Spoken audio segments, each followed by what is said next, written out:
Salut à tous. Petite annonce, double annonce même, avant de passer à cet épisode de Vue du banc. La première, c'est qu'avec notre partenaire PMU.fr, vous pouvez avoir droit à 2 free bets à l'inscription, en plus de l'offre de bienvenue de free bet de 10€. Pour cela, n'oubliez pas d'inscrire le code VDB au moment de vous inscrire sur PMU.fr et vous serez ainsi crédité de 2 free bets de 10€ en plus de l'offre de bienvenue. Et aussi, évidemment, autre code promotionnel en ce moment qui fonctionne, c'est sur coparena.com, l'application où vous pouvez retrouver les articles de Christophe, Raphaël et moi-même pendant toute la durée de l'Euro. Votre premier mois d'abonnement est offert sur Coparena avec le code COPAVDBEURO, COPAVDBEURO. Analyse des matchs de l'équipe de France et de plein d'autres choses encore, en plus de formats audio exclusifs. Tout ça, c'est sur Coparena, l'application qui vous sert le football en profondeur. Mais tout de suite, c'est Vue du banc. Vue du banc, le podcast pour comprendre le jeu, vous est présenté par PMU.fr.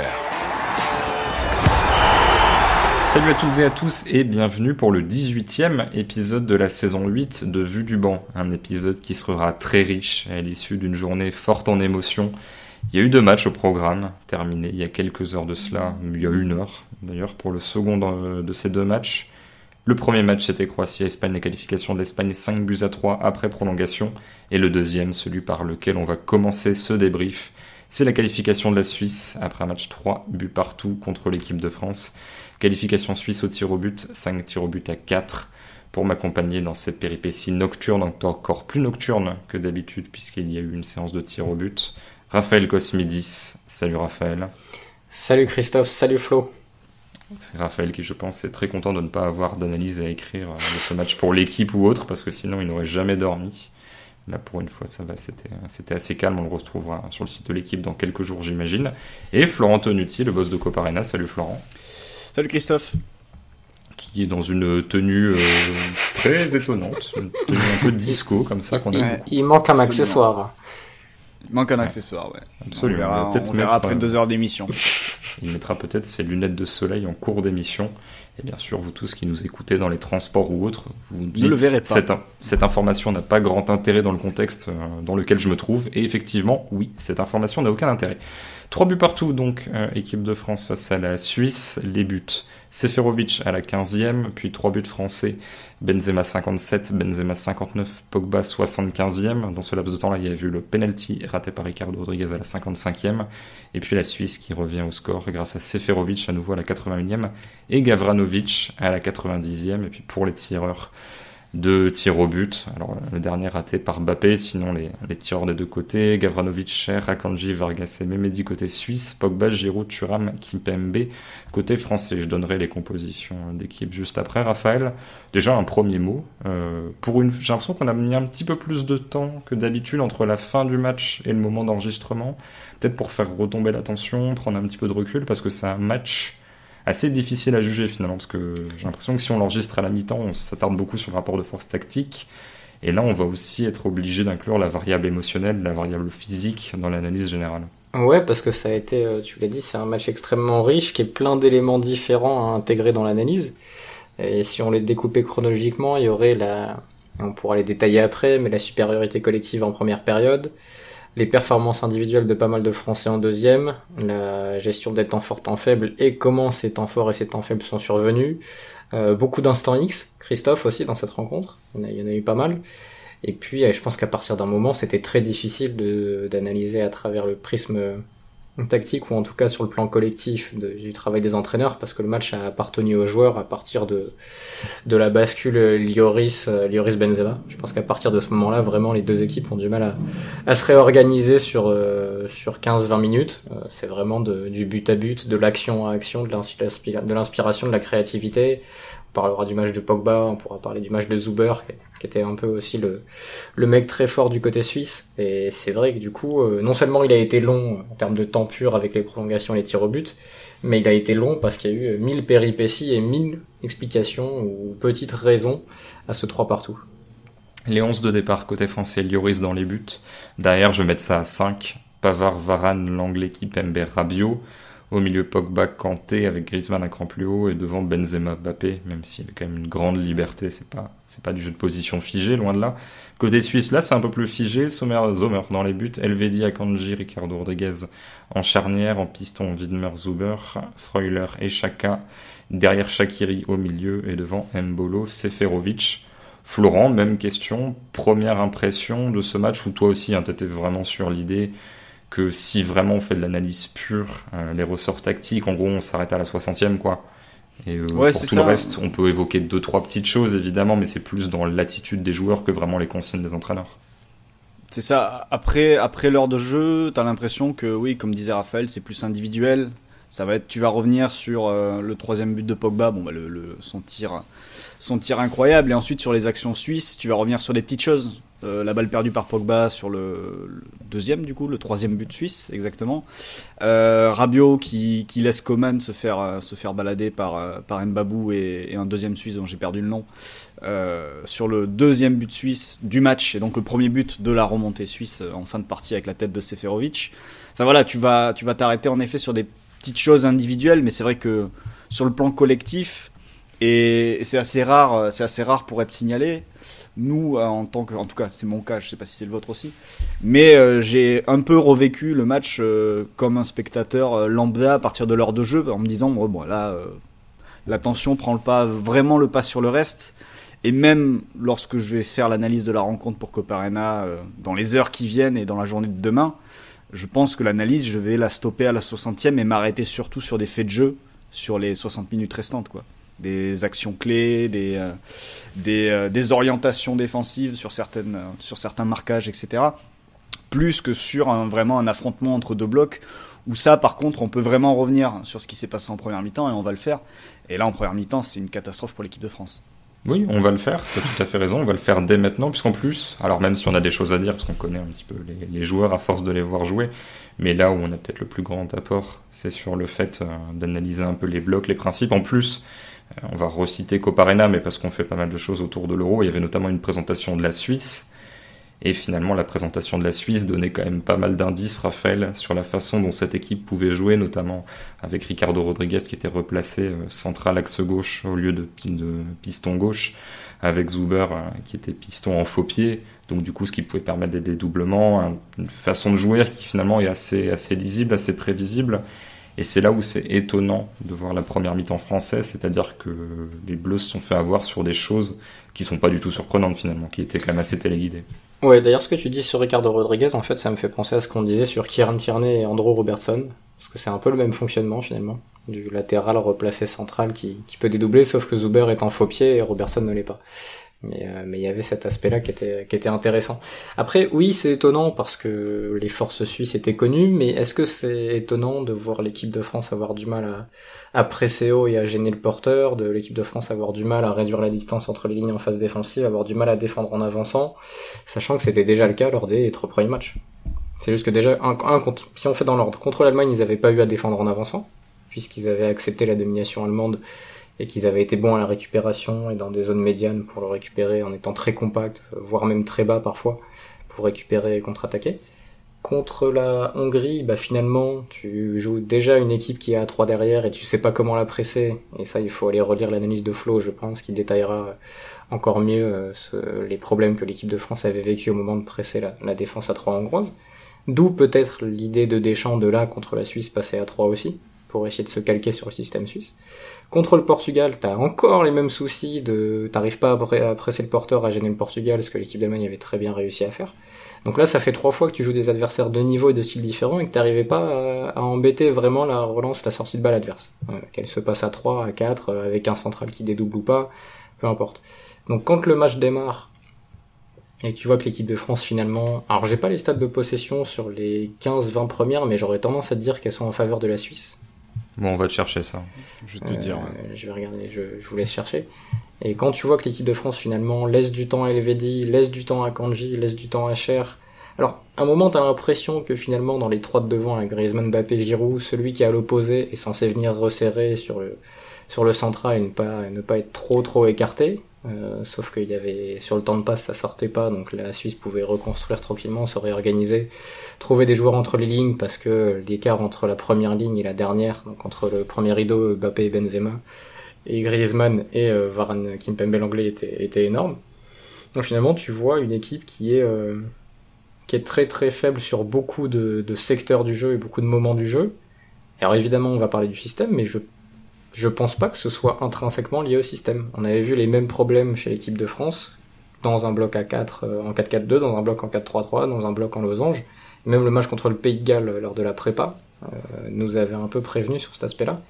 Par contre, ouais, la première période, globalement, c'est la pire de l'équipe de France depuis très longtemps en compétition officielle, parce qu'il n'y a aucun moment où tu les sens prendre le dessus ou même répondre aux problématiques suisses. Ils sont vraiment dépassés de la première à la dernière minute de la première période, et c'est une très bonne chose pour l'équipe de France d'arriver seulement à 0-1 à la pause quand tu vois les décalages que l'équipe de Suisse arrivait à créer très très facilement. Florent, je sais pas ce que t'en penses, mais j'ai l'impression que finalement on s'attarde sur le système, mais justement parce que tu sais pas presser, donc du coup ton premier rideau n'arrête rien, et au final tu te rends compte à l'articulation 3-5, mais que si tu savais presser, si t'avais peut-être une première ligne un peu mieux organisée, un peu moins paresseuse, des blocs un peu plus resserrés, finalement la question de défendre se serait pas posée, et qu'en fait si tu refais le match face à la Hongrie, mais que tu mets des centraux, en gros une articulation capable de relancer de ce niveau-là côté hongrois, t'as la même chose en fait, c'est-à-dire que Raphaël parlait du système, c'est vrai que les Hongrois essayaient mais n'avaient pas forcément les mêmes qualités. Voilà, j'ai l'impression qu'en fait on se dit le dos de Rabiot, Pavard sur son côté, mais que si tu sais presser, la question se pose pas du tout finalement. Bah, en fait, il y a deux choses. Déjà, la première chose, quand ça devient officiel que Deschamps va jouer en 3-5-2, tu te dis, bon, il y a deux possibilités, et il y en a une, parce qu'en plus, il en parle lui-même dans une interview qu'il a fait à Beansport avant l'Euro. C'est vrai que c'est bien de défendre à 3 quand tu affrontes une défense à 3, parce que tu peux te calquer sur l'adversaire, et c'est plus simple notamment de défendre. Et c'est vrai que tu te dis, au moins, si tu veux mettre en place un pressing, tu mets un 3-5-2 contre la Suisse, tu te calques sur leur système, tu fais des 1 contre 1 partout, et tu vas les chercher. Et dans ce cas, pourquoi pas ? A priori, au niveau des individualités, je pense que les Français étaient au-dessus un peu partout sur le terrain. Sauf que, en réalité, c'est pas un 3-5-2 qu'on a vu sur les premières minutes, c'est un 5-3-2. C'est une ligne de 5 qu'il y avait côté français. Et moi, j'ai même souvenir où t'as une ligne de 5, t'as Kanté qui est vraiment collé à la défense dans les premières minutes de jeu. Et ensuite, tu as Pogba, Griezmann qui sont sur Xhaka et Freuler. Et devant, t'as Mbappé et Benzema qui sont entre les trois défenseurs suisses. Mais sans... Par contre, il y a aucune gâchette, aucun déclencheur en fait de pressing. Tu sais même pas à quel moment ce 5-3-2 doit basculer et doit devenir un 3-5-2, doit permettre à l'équipe d'avancer. À aucun moment, tu le vois dans les premières minutes de jeu. Et ça a permis aux Suisses de se mettre dans le match et en effet d'orienter côté gauche. Raphaël, tu posais la question. La Suisse, elle est jusqu'au premier but, elle est à 56% de possession sur le premier quart d'heure de jeu, avec un jeu qui penche évidemment côté gauche, puisque Rodriguez touche 18 ballons, alors que Elvedi, qui est donc l'axe droit, en touche 6. Et au niveau des pistons, ou faux pistons avec Zuber touche 15 ballons, et Widmer à droite en touche 9. Donc voilà, en plus tu avais vraiment ce côté de la Suisse qui penche largement côté gauche. Et donc les deux problématiques, c'était ça. La première, c'était si tu te calques sur l'adversaire, tu vas les chercher haut, et au moins tu fais du 1 contre 1 partout. Les joueurs n'ont pas vraiment à réfléchir énormément pour savoir quand est-ce que je sors, etc. Je suis sur mon gars, il n'y a pas de souci. Là, pendant toute la première mi-temps, à partir du moment où tu as ce 5-3-2, et c'était particulièrement visible évidemment sur ce côté gauche, qui devait prendre Rodriguez quand il montait avec le ballon ? Qui devait sortir sur lui ? Benzema n'y allait pas dans le premier rideau, il restait axe. Pogba à un moment donné a essayé d'y aller, et à un moment donné il s'est trop orienté vers le côté, et du coup Rodriguez a trouvé une passe intérieure vers, je crois que c'était Mbolo qui était dans le cœur du jeu, qui pouvait foutre le bordel aussi, et du coup Pavard s'est retrouvé dans une situation où devant lui il avait absolument personne, mais il avait deux adversaires susceptibles, et donc Pavard s'est même retrouvé parfois à sortir. Je me demande même s'il n'est pas sorti jusqu'à Rodriguez par moment. T'avais Varane aussi qui sortait super loin sur le côté, et ça créait aussi des décalages par rapport à l'anglais. Ouais, parce que à partir du moment où Pavard sortait, t'avais Varane qui devait sortir de l'alignement aussi, et qui devait couvrir. Donc il y avait vraiment ce problème-là où en gros on a mis en place un système à 5 derrière contre la Suisse. Je vois pas trop défensivement quel était l'intérêt, quel était le projet. Mais et à côté de ça, ce système à 5 était pas du tout organisé. J'ai l'impression que pendant 4 jours, en fait, ils ont bossé la défense à 3, mais ils l'ont pas bossé en fonction de l'adversaire qu'ils allaient affronter, parce que côté suisse, franchement, sur le match contre la Turquie, tu vois clairement qu'il y a ce côté fort. Tu vois clairement que Rodriguez peut être un problème. Et finalement, Rodriguez, il a fait contre la France ce qu'il a fait contre la Turquie. Et Zuber a fait contre la France ce qu'il avait fait contre la Turquie. Donc, il y a zéro surprise. Et pourtant, tu t'es fait prendre tout en désorganisant totalement ton organisation de départ, quoi. Ce qui est, alors c'est pas dommage, mais c'est un truc qu'on a, je pense, tous les deux évoqué avec Brice Cheneval, qui est journaliste notamment pour Le Matin, qui a fait un article, on est tous les deux interviewés, Florent, en présentation de ce match. Alors évidemment, il fait des choix, il va pas non plus mettre l'intégralité des entretiens, mais j'ai l'impression qu'on avait tous les deux évoqué l'incompréhension finalement dans l'adaptation du système français au système suisse. Enfin moi je me disais, tu t'adaptes vraiment si en face, genre, t'as l'impression de pas pouvoir jouer les yeux dans les yeux avec l'Allemagne, par exemple, et tu te dis, bon, la question se posait plus que tu les as joués en entrée, mais oulala, le Portugal a vraiment explosé sans pouvoir jouer la largeur. Bon, du coup, on va passer à 5. Autant là, je me disais, la Suisse, tu peux la faire exploser de différentes façons, a priori, parce qu'elle a quand même des lacunes sans ballon. Ça m'étonne que tu te sentes obligé d'improviser un système sur ce match-là. Donc je me disais, finalement, la seule explication, c'est vraiment que Didier Deschamps veut installer ce système à 3. Sinon, pour un one-shot, autant essayer de renforcer ton plan A plutôt que de faire un plan B juste pour ce match-là, face à un adversaire qui est quand même passé relativement difficilement. Il n'y avait pas non plus une marge incroyable sur sa phase de poule. Raphaël, est-ce que tu as vu, on va dire, un joueur qui déséquilibrait un peu la chose en faisant pas les efforts, plus qu'un autre sur la phase sans ballon, qui est quand même assez importante? D'ailleurs, tu demandais le chiffre, je sais plus si on l'a donné, c'était 56% de possession pour la Suisse au quart d'heure. Est-ce qu'il y a des joueurs qui n'ont pas fait le taf, les deux attaquants notamment, ou est-ce que c'est plus une organisation générale où tout le monde ne sait pas trop sur qui se baser? Alors, peut-être il y a des séquences en deuxième mi-temps, on pourra parler de certains joueurs qui s'arrêtent pour parler d'arbitrage au lieu de suivre leur attaquant. Mais en première, non, j'ai pas l'impression, je sais pas ce qu'en pense Flo, mais j'ai plus l'impression qu'ils savaient pas ce qu'ils devaient faire. Et que du coup, quand tu sais pas ce que tu dois faire, tu passes souvent pour un mec qui met pas d'intensité. Mais c'est comme si je te dis, vas-y Christophe, cours. Tu vas me dire, mais vers où? Du coup, je suis immobile, quoi.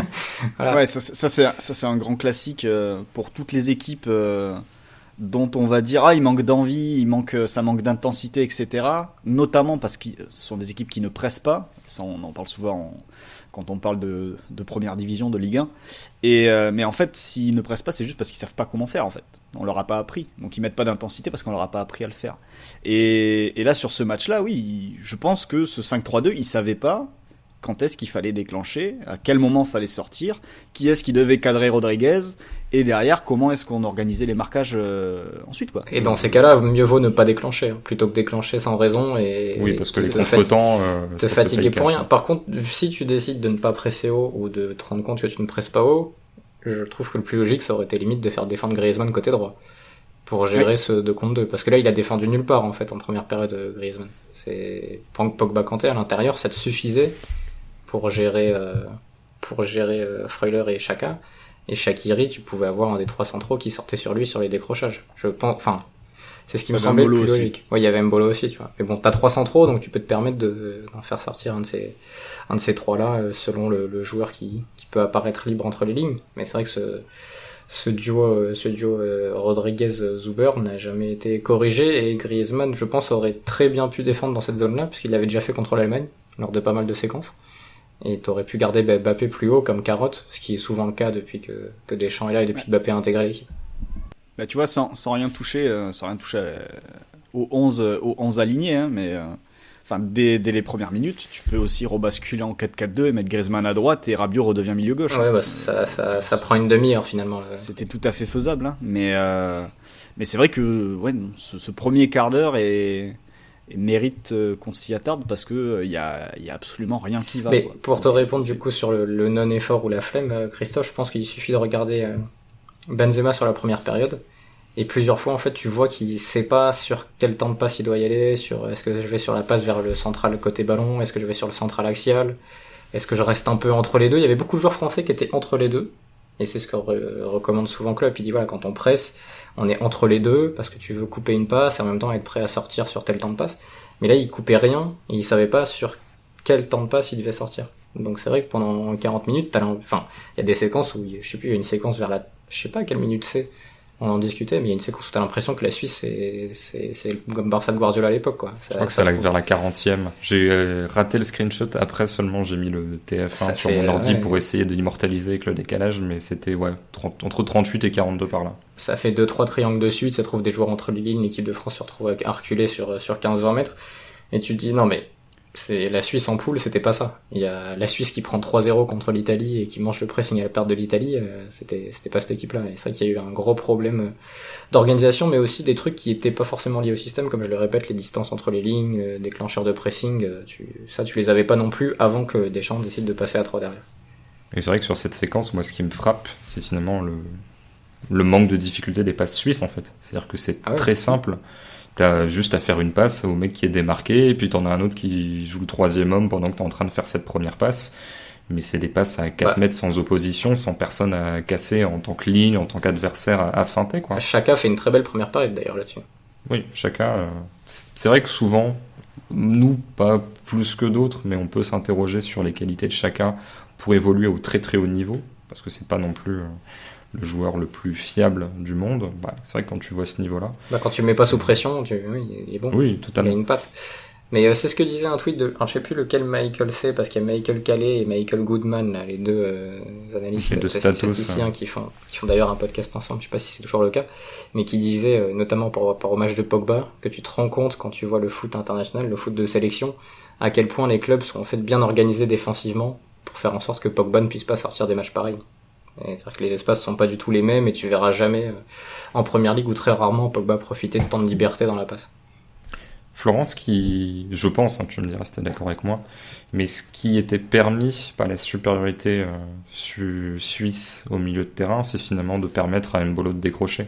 Parce que tu vois, moi je vois cette compo-là, je me dis, on avait évoqué sur l'épisode précédent, ou là, celui d'avant, on enchaîne tous les jours, mais en tout cas assez récemment on avait évoqué les milieux de terrain qui pouvaient passer les lignes, casser les lignes façon Renato Sanchez. On se disait, côté français, a priori, on n'en affrontera pas tellement. C'est-à-dire qu'un Zakaria, par exemple, aurait pu être celui-là, et Zakaria était sur le banc.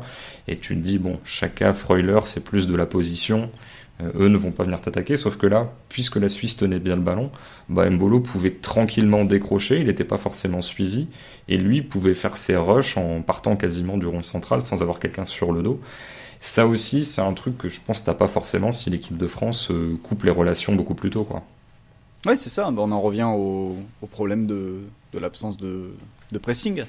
Au problème du système aussi. C'est-à-dire que pour attraper Mbolo, j'ai l'impression, en tout cas dans les premières minutes, que c'était quasiment Kanté qui était dessus, sur les premières minutes du match. Puis après, ça a un petit peu bougé.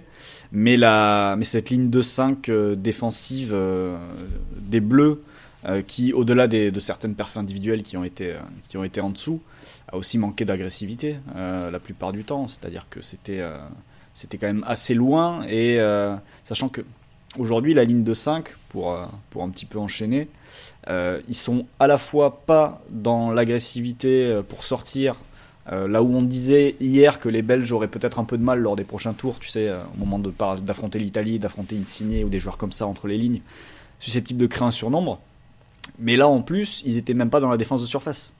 Quand tu vois les buts qui sont encaissés. Parce que Seferovic, que j'avais critiqué, qui là, a fait un très bon match de joueur de surface. Là, il gagne des duels de la tête, en fait. C'est même pas des déplacements, j'embarque et quelqu'un vient plonger, comme le but de Pasalic pour la Croatie, par exemple. Ouais, c'est 2 duels, un sur l'anglais, un sur Varane, je crois, le deuxième, il me semble. Varane qui est au duel sans être au duel, quoi, qui est en retard. Qui est dans la zone, quoi. Ouais, alors que l'anglais, c'est vraiment duel perdu. Et ça aussi, l'équipe de France qui craque sur des centres, c'était quelque chose aussi qu'on n'avait pas forcément vu depuis quelques temps, finalement. Alors que Raphaël, l'anglais qui craque sur un centre, non, mais j'allais dire, c'est un peu moins surprenant. J'allais dire, ça faisait longtemps que ça faisait longtemps que l'équipe de France n'avait pas joué avec l'anglais aussi. Ouais, mais après, je pense quand même qu'il y a faute sur le but de Seferovic. Pour moi, il n'y a pas faute à partir du moment où tu siffles pas la faute de Lewandowski sur la porte. Oui, après, la Pologne, c'est exactement le même. En fait, tu mets un petit coup avant que le mec puisse sauter. Voilà, mais par contre, ce qui me dérange, c'est qu'il se fasse avoir aussi facilement. Et ça me rappelle un peu Varane contre Hummels en 2014. Varane qui s'en était beaucoup voulu, et qui avait dit derrière, après le match, il me semble, faut que je devienne plus dur. C'est pas normal qu'un mec me grimpe dessus comme ça. Et là c'est disons qu'il y a eu un petit manque de calcium, comme on aime le dire, de la part de Clément Lenglet sur cette action. Donc oui, en effet, la défense de la surface sur ce match-là a été très très loin de ce que la France pouvait faire même contre l'Allemagne il y a quelques jours de ça. Sachant, Raphaël, que s'il y a des questions relatives à la défense de la surface, c'est bien parce que les ballons arrivent dans la surface. Aussi, oui. Et ils arrivent comment ? Ils arrivent des côtés. Et là, il y a les matchs de Benjamin Pavard et d'Adrien Rabiot qui sont pas incroyables non plus. C'est-à-dire que tu peux aussi bloquer les offensives à ce moment-là, quoi. T'es pas obligé d'avoir, alors même plus tard, hein, mais même un Babou qui va délivrer des caviars. Ouais. Après, Pavard, on l'a dit, sur le début de match, il était tellement 1 contre 2 que de toute façon c'était problématique. Mais après, c'est même Zuber dans les 1 contre 1 l'a mis vraiment mal à l'aise. Il peut l'action du penalty, quoi. Ouais, et puis ça peut être son 3e carton. Enfin, il arrive un moment du match où il peut avoir pris 3 cartons jaunes. C'est le premier qu'il prend, finalement, ça pouvait être le 3e. Parce qu'il y a la faute sur Mbolo dans l'axe, là, sur une transition qui est assez sérieuse aussi, assez violente. Et puis il y a ce péno sur Zuber où ça peut faire jaune. Et puis la faute, je sais plus sur qui c'est la 3e faute, mais il arrive et il y a un gros contact, gros impact et il prend jaune. Mais ça pouvait être le 3e. Donc en effet, mais après quand tu mets ces joueurs-là, Rabiot et Pavard, pistons, et on l'a très bien vu depuis le début de l'Euro, les pistons c'est des mecs qui en général sur les premiers appuis sur l'explosivité font mal. Et là t'avais Zuber qui est très bon là-dessus, et t'as Mbabou quand il rentre, dont la première qualité c'est quand même la vitesse. Donc c'est sûr que si tu les fais jouer contre Pavard et Rabiot, donc c'est pas la qualité première, parce que Pavard est déjà, en théorie même pas un latéral, qui joue au Bayern comme ça, mais c'est aussi le mec le latéral reculé qui permet à Davis de prendre le couloir de l'autre côté, en tout cas quand le Bayern de Flick fonctionnait. Et là tu le mets piston beaucoup plus haut sur le terrain, donc c'est un mec qui ça se trouve dans 2-3 ans sera défenseur central. Et pareil pour Rabiot, c'est un joueur dont la vivacité et l'agilité depuis quelques années s'est réduite, ça s'est vu sur un ballon qui reçoit entre les lignes. Et en effet quand tu les fais se défier là-dessus, bah oui, tu les mets en difficulté. Donc en fait oui, ils ont eu du mal, mais ils ont eu du mal dans des situations où ils auraient dû avoir du mal. Donc dans ces cas-là, je sais pas si c'est eux qu'il faut blâmer. Je sais pas si tu vois ce que je veux dire, Christophe. Juste oui, non, ils totalement, ont fait totalement. ce qu'ils savent faire. En fait, la question, c'est est-ce que tu félicites les mecs qui arrivent vraiment à s'adapter parce qu'ils ont jamais forcément fait ça en disant ah ouais, bravo, ou est-ce que tu critiques ceux, tu les mets dans une position qu'ils connaissent pas, ils arrivent pas forcément à briller. C'est vrai que typiquement, Pavard peut se retrouver assez souvent à dédoubler, à se centrer un petit peu moins. C'est vrai, et puis ça dépend en fait qui est le latéral gauche, si c'est Davis ou autre. Mais c'est quelqu'un qui délivre vraiment de très bons centres et qui peut occuper une position moyenne finalement de piston avec le Bayern quand le Bayern domine. Mais encore une fois, c'est pas le Bayern a tout le temps la possession quasiment. Il sort pas sur des pistons adverses parce que c'est à 4, etc. C'est pas la même articulation. Et le Bayern presse tout le temps. Donc en gros, tu défends à la médiane, tu défends des transitions ou tu défends un avançant pour couper quelque chose. Tu défends pas face à une attaque placée, quoi. Ouais, et puis il a peu de 1 contre 1 à jouer dans son camp, Pavard. C'est pas une situation qu'il a l'habitude de jouer du côté du Bayern. Donc en effet, je suis d'accord avec toi là-dessus. Rabiot, il a eu des soucis. Pas forcément dans les 1 contre 1 sur la première partie du match, mais plus sur la gestion de la profondeur, où les ballons dans le dos de Kimpembe et Rabiot, c'était souvent dangereux, et d'ailleurs c'est un des derniers ballons dangereux de la Suisse. La faute bête, je crois qu'il fait une faute bête sur Gavranovic, il le pousse dans le dos en fin de match, c'est le dernier coup franc de Xhaka, c'est le dernier coup franc de Xhaka à la fin. Ouais, c'est celui auquel je pensais, qui est pas très bien frappé heureusement, parce que si ça finit là-dessus, je pense que c'est pire c'est pire pour Rabiot que pour Mbappé, du coup, si ça finit comme ça. Mais c'est plus sur ça qu'il a eu des soucis. Mais Pavard, on l'avait déjà vu en 2018 que ça pouvait être un joueur qui offensivement pouvait t'apporter sur des séquences où il savait quand monter, quand se présenter. D'ailleurs là il en a une qui est sortie par il en a une où il arrive, il vient piquer même pas au deuxième mais limite cœur de la surface. Et il me semble qu'en plus ça vient de Rabiot à l'opposé ou de Mbappé, je sais plus. Non, Coman, je crois qu'il me semble que c'est Coman. Enfin je sais plus, mais il vient vraiment refermer encore plus près que le deuxième poteau. Mais par contre on avait déjà vu en 2018 que quand il était exposé sur des 1 contre 1, et là on se souvient du match contre la Belgique avec Eden Hazard où il avait vécu une première mi-temps très très difficile. Donc là Zuber c'était pas du niveau d'Eden Hazard, mais Zuber il fait un super Euro et c'est 4 passes décisives et c'est encore un piston en faux pied, donc c'est encore du Spinazzola, c'est encore du, je sais plus de qui on avait parlé. Il y a eu Trippier sur le premier match. Et c'est un débat anodin, c'est pas important, c'est anecdotique, mais est-ce que tu le considères vraiment comme un piston sur le match qu'il fait ? Pour moi, il est milieu offensif intérieur quasiment. Par rapport à Rodriguez derrière, j'ai du mal à le voir comme un piston. Oui, mais il y a plusieurs fois où il a joué ligne de touche et il a fait des différences, tu vois. Ouais, non, mais il fait. Dis-toi, c'est ça qui est fou, c'est que si Rodriguez ne rate pas le penalty, il est sur les 5 derniers buts de la Suisse. Puisqu'il fait triplé de passe D face à la Turquie. Et là, il est passeur décisif, et là, il en rajoute un derrière. Non, ouais, c'est vrai que personnellement, c'est un joueur que je connaissais pas trop. Lui et Gavranovic, qui entre en jeu aussi, dont on parlera peut-être un peu plus tard. Mais ces deux-là, pour le coup, très bonne surprise, dans des registres très précis, mais des joueurs très intéressants. Que je suis en train de regarder ses passes. Flo, il a 41 passes au total. Il y en a 7 dans le demi-espace gauche, 9 dans le demi-espace gauche, et l'autre trentaine, elle est vraiment couloir, tu vois. Donc il a quand même eu beaucoup de ballons dans cette zone-là. Mais j'ai la heatmap de WhoScored. Concrètement, ils sont étagés, quoi. C'est-à-dire que t'as vraiment l'impression que Rodriguez est piston et que Zuber est ailier finalement. Enfin, légèrement plus intérieur, mais... Et ça, on en revient à ce qu'on disait tout à l'heure, ça a été permis par l'attentisme des Français et le fait d'être bas. C'est parce que si les Français étaient allés les chercher 30 mètres plus haut, rêvons, 40 mètres plus haut, rêvons un peu dans le camp adverse, ils n'ont pas le temps de faire cette animation-là. Zuber est collé à la ligne, et Rodriguez est pressé par le premier Français, par la ligne d'attaque française, quoi, et ne peut pas devenir le latéral derrière qui fait gagner des mètres. C'est vrai que c'est pas un Euro où il y a beaucoup d'équipes qui vont presser haut, qui vont agresser le porteur, mais l'équipe de France a été tellement incapable de le faire. C'est-à-dire que c'était pas un truc où tu disais ah ouais, ils veulent pas le faire. Je pense qu'ils pouvaient ou ils ne savaient pas le faire, parce que c'est arrivé sur aucun des 4 matchs. Ou alors c'est arrivé grâce à l'intensité en deuxième période là contre la Suisse, où d'ailleurs on va parler un peu du pressing à la perte après, mais qui est la source de pas mal d'occasions françaises. Et c'est arrivé sur du momentum, sur du psychologique, sur limite de la révolte, mais c'est pas arrivé par des plans de jeu établis, je pense. Ou en tout cas, on l'a pas vu. Peut-être que c'était dans certains plans de jeu, mais que ça n'a pas réussi à être appliqué.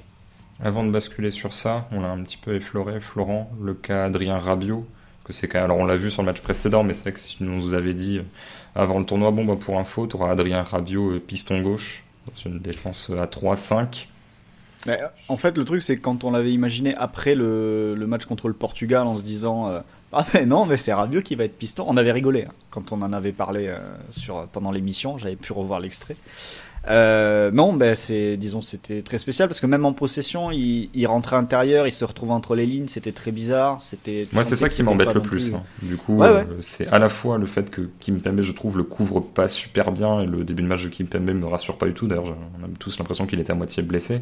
Donc, c'est-à-dire que déjà, il est pas super safe, et qu'en plus, il compense pas avec le ballon, ce qui peut un peu te coûter, quoi. Tu peux te dire, bon, il va être mis en danger défensivement, mais au moins il va se projeter, il va se proposer un peu entre les lignes. Et là, sur un match comme ça, il est moins bon que ce que fait Ferland Mendy quand Ferland Mendy joue à l'intérieur du jeu avec le Real, quoi. Oui. Et il y a son appel intérieur avec sur la passe, c'est Mbappé qui le lance, il centre pour Benzema, tu sais, avec Sommer qui la sort. Mais je pense que c'est une de ses seules montées du match. Il y en a une où il fait un contrôle trop long. Je sais pas si tu te souviens, il a de l'espace, il peut rentrer dans la surface et il la pousse trop loin. Première mi-temps aussi. En fait, j'ai un problème, c'est que j'ai peur de prendre le chemin contraire parce que Christophe Josse en a tellement fait sur Adrien Rabiot pendant tout le match. Je pense que vous étiez sur TF1, vous. Et c'était pas du tout l'ambiance. Adrien Rabiot n'a pas été loué. Sur Bein, c'était Adrien Rabiot faisait tous les trucs bien, était parfait. Même quand Raphaël Varane fait un dégagement je crois que c'est en fin de match ou durant la première prolongation avec un centre suisse justement depuis la zone de Rabiot, parce que c'est un centre qui vient de la droite. C'est Mbabou d'ailleurs. Non, c'est Mbabou, je crois, qui déboule en effet. Mbabou qui déboule. Mbaboule. Qui déboule. Et donc il centre et c'est Varane qui la sort.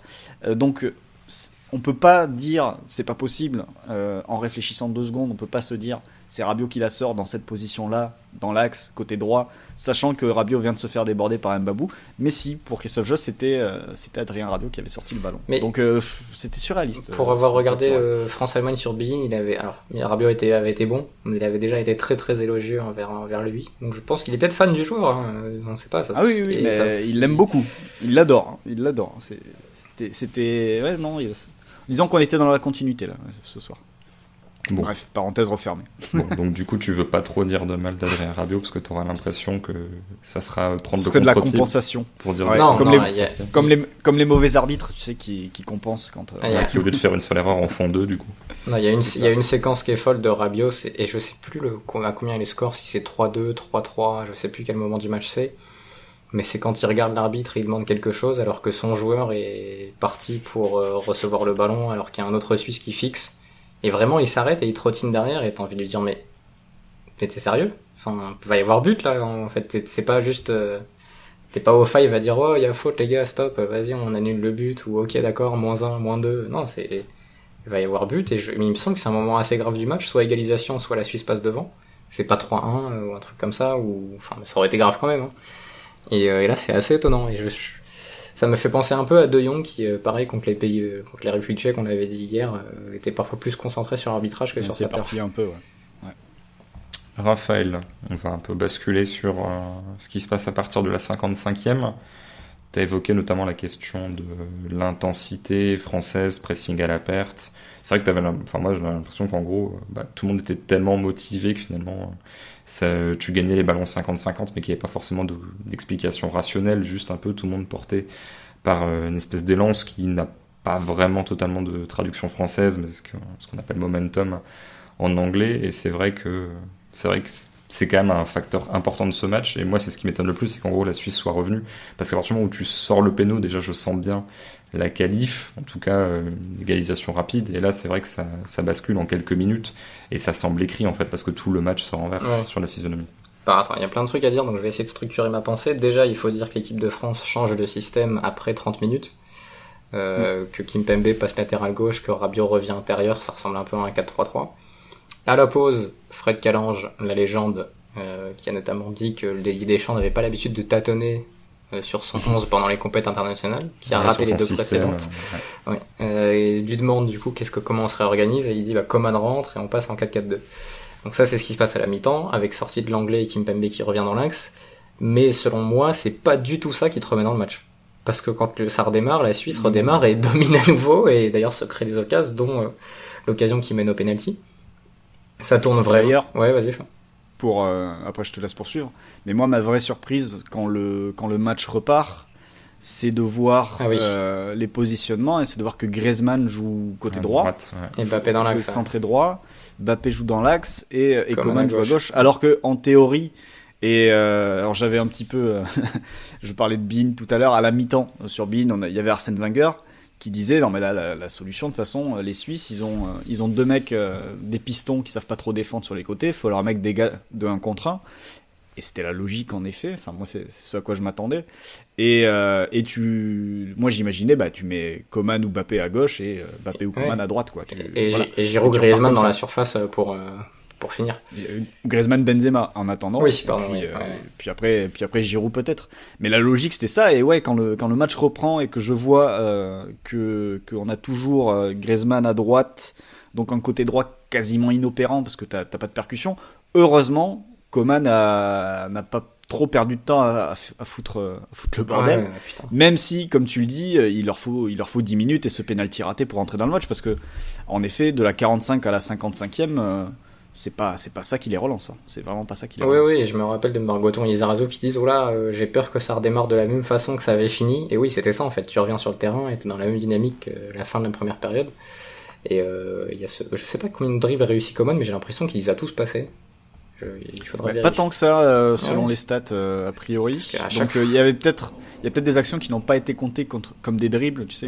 Parfois il y a des contres favorables, ou alors ils estiment qu'ils l'éliminent en vitesse sans passer. J'ai pas souvenir d'une fois où il déborde et le mec arrive à le stopper. Donc, là il y en a 2 selon Opta. Ça me paraît pas beaucoup. Je pense que tu le revois et tu comptes manuellement les dribbles, en tout cas les décalages qu'il a créés, ça semble être un peu plus.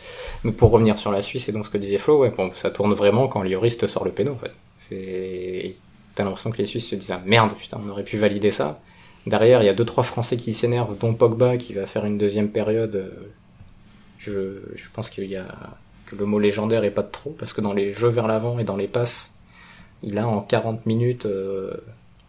je sais pas combien de passes vers l'avant réussi là, mais enfin il envoie 3-4 ballons qui sont vraiment des ballons de but. Et il y a des passes vrillées de l'extérieur, oui, non, des choses qui sont assez délirantes sur le plan de l'exécution. Il y a son but qui est pas mal. En plus, à un moment, j'ai failli dire à un moment du match, le seul truc qui manque dans ce match-là, c'est une lourde de Pogba. Et ça a pas été une lourde, finalement, ça a été une enroulée. Mais il fait une enroulée qui part très fort. Hein. Comme je vous le disais, ça m'a rappelé Yaya Touré. C'est le genre de frappe qu'il mettait avec la parabole, qui finit en lucarne. Ouais, était souvent en première ligue. C'est celle qu'il avait essayé de mettre à Rui Patricio, mais elle était encore mieux placée. C'est vrai. Encore mieux placée. Et il fait une deuxième mi-temps exceptionnelle, vraiment, jusqu'à finalement cette erreur où il perd le ballon sur un duel où il a pas pris l'info, et finalement c'est même plus un duel parce qu'il y a 2 mecs qui viennent le presser. Et ça tourne surtout sur ça, quoi. Pour moi, ça tourne sur Pogba Coman, qui arrive à te mettre le feu, qui arrive à se créer beaucoup d'occasions. Griezmann, Mbappé, qui ont des éclairs quand même sur l'action qui mène au deuxième but de Benzema, là, sur la combinaison dans la surface, où t'arrives enfin à changer de rythme comme ça dans des petits espaces. Mais ça tourne pas du tout sur la réorganisation de ton équipe. Parce qu'en effet, comme le dit Flo, je pense que tu peux avoir encore mieux si t'as Mbappé à gauche pour embêter ton piston suisse là, et Coman à droite qui aurait pu faire la même chose et qui aurait pu centrer en plus encore plus facilement depuis son pied droit. Mais la place du momentum, on pourra en parler aussi sur Espagne-Croatie, parce que sur cette journée d'Euro, c'est un truc de fou ce qui s'est passé, où t'as l'impression que chaque but remet dans le match une équipe. Et pourtant, là, le dernier truc que je voulais dire, il y avait beaucoup de trucs à dire, c'est que j'ai pas du tout l'impression que la Suisse à 3-2 a un temps fort derrière. Jusqu'à leur but. C'est-à-dire l'équipe de France est pas souveraine, mais elle est pas non plus en énorme difficulté à ce moment-là. D'ailleurs, sur la conversation, je vous dis, non mais qu'est-ce que fait le Suisse? Pourquoi ils mettent pas le feu? Ils sont tranquilles. Et pile au moment où je dis ça, ils mettent le troisième. Si tu prends les stats sur la période, entre le penalty raté par Ricardo Rodriguez et la 80e minute, puisque les Suisses marquent à la 81e, ouais. On est sur 9 tirs à 1 pour l'équipe de France, 9 dribbles à 1, une possession, alors 180-136, donc je sais pas ce que ça fait exactement en pourcentage, mais voilà, t'as vraiment une grosse domination côté France, quoi, dans la foulée de ça. Ouais, on est quasiment sur du 60-40, mais c'est vrai que sur les 10 dernières minutes, tu sens pas trop, en effet. Tu vois que les Suisses, le premier but les relance un petit peu. Ils reprennent quand même la possession sur la fin de match. Et après, il y a peut-être quelque chose aussi qui entre en compte côté français, c'est que ça commence pas mal à tirer la langue. Et quand tu perds, ne serait-ce que la perte de Griezmann à 2 minutes de la fin, où Deschamps se dit on va tenir. Tu vois, même Deschamps ne sentait pas comme toi les Suisses en mesure peut-être de revenir. Et c'est pour ça qu'il sort Griezmann à ce moment du match. À 2 doigts du changement, Rudy Garcia quand même. Ouais. C'est la Peckerman d'ailleurs un peu, Christophe, celle-là. Ouais, la sortie de Riquelme pour mettre Cambiasso. L'entrée également de Julio Cruz, on n'a pas oublié. Florent, donc c'est vrai qu'on peut faire un peu les deux moments. J'étais peut-être passé un petit peu vite sur le moment de la remontée française. Soyons clairs, évacuons tout de suite de la 45e à la 55e. Il n'y a rien à signaler du côté français de vraiment différent dans l'animation. En tout cas, moi, je me suis réécouté, je me suis souvenu de ce que je pensais, à savoir que je voyais pas cette équipe de France avoir des réactions quand elle était menée dans le fait de hausser le curseur sur les matchs précédents. Et finalement, elle arrivait à égaliser, mais ça sortait un peu de nulle part. C'est récompensait pas forcément des temps forts. Ce but-là te lance un truc, mais il récompense rien, en fait. Il n'y a même pas de signal annonciateur. C'est même pas, j'ai l'impression, une action incroyable, hormis, c'est Benzema qui se met un but tout seul sur une passe qui est totalement en retrait par rapport à lui, quoi. C'est un pressing à la perte. Ouais, c'est un pressing à la perte, en effet. Dans les deux cas, le deuxième but aussi, c'est une récupération haute des Français à chaque fois. De Pogba encore. Et tu sens, je sais pas, parce qu'il y en a un des deux où on voit pas justement le début de l'action. Je sais pas si vous vous rappelez. Je pense qu'ils étaient sur des ralentis et on voit pas le début. Le deuxième ou troisième de l'équipe de France, en tout cas, c'est Pogba qui va tamponner Shaqiri et qui récupère le ballon. Donc je sais plus si c'est le deuxième ou le troisième, mais il est sur une récupération haute en plus. Mais en tout cas, les deux premiers, la certitude, c'est que c'est récupération camp adverse, quoi. Et puis après, ça revient très vite. Mais non, mais c'est la résultante du penalty stoppé par Lloris, quoi. C'est le seul truc où à l'énergie, ça a vraiment tout déclenché. Mais tu vois, si tu prends 2 autres matchs de l'équipe de France ces dernières années, 2 autres huitièmes de finale, t'as le huitième de finale face à l'Irlande, où ça rebascule, t'es quasiment, alors c'est pas à la minute près, hein, Mais je crois que face à l'Irlande, donc t'es mené 1-0 à la mi-temps, t'as fait une première mi-temps catastrophique.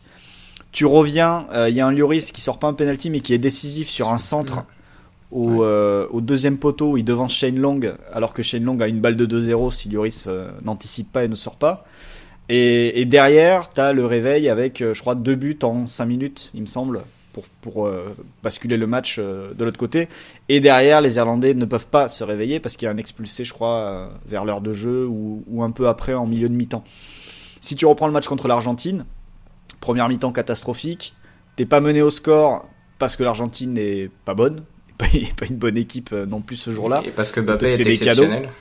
Et parce que Mbappé, en effet, est exceptionnel face à Rojo. T'arrives en deuxième mi-temps, et en fait, ce qui te réveille en deuxième mi-temps, c'est le 2-1 argentin, en fait. Sur le coup de pied arrêté et le but de Mercado. Et derrière, après ce déclencheur, là, t'enchaînes en 15 minutes, t'en mets 3, je crois.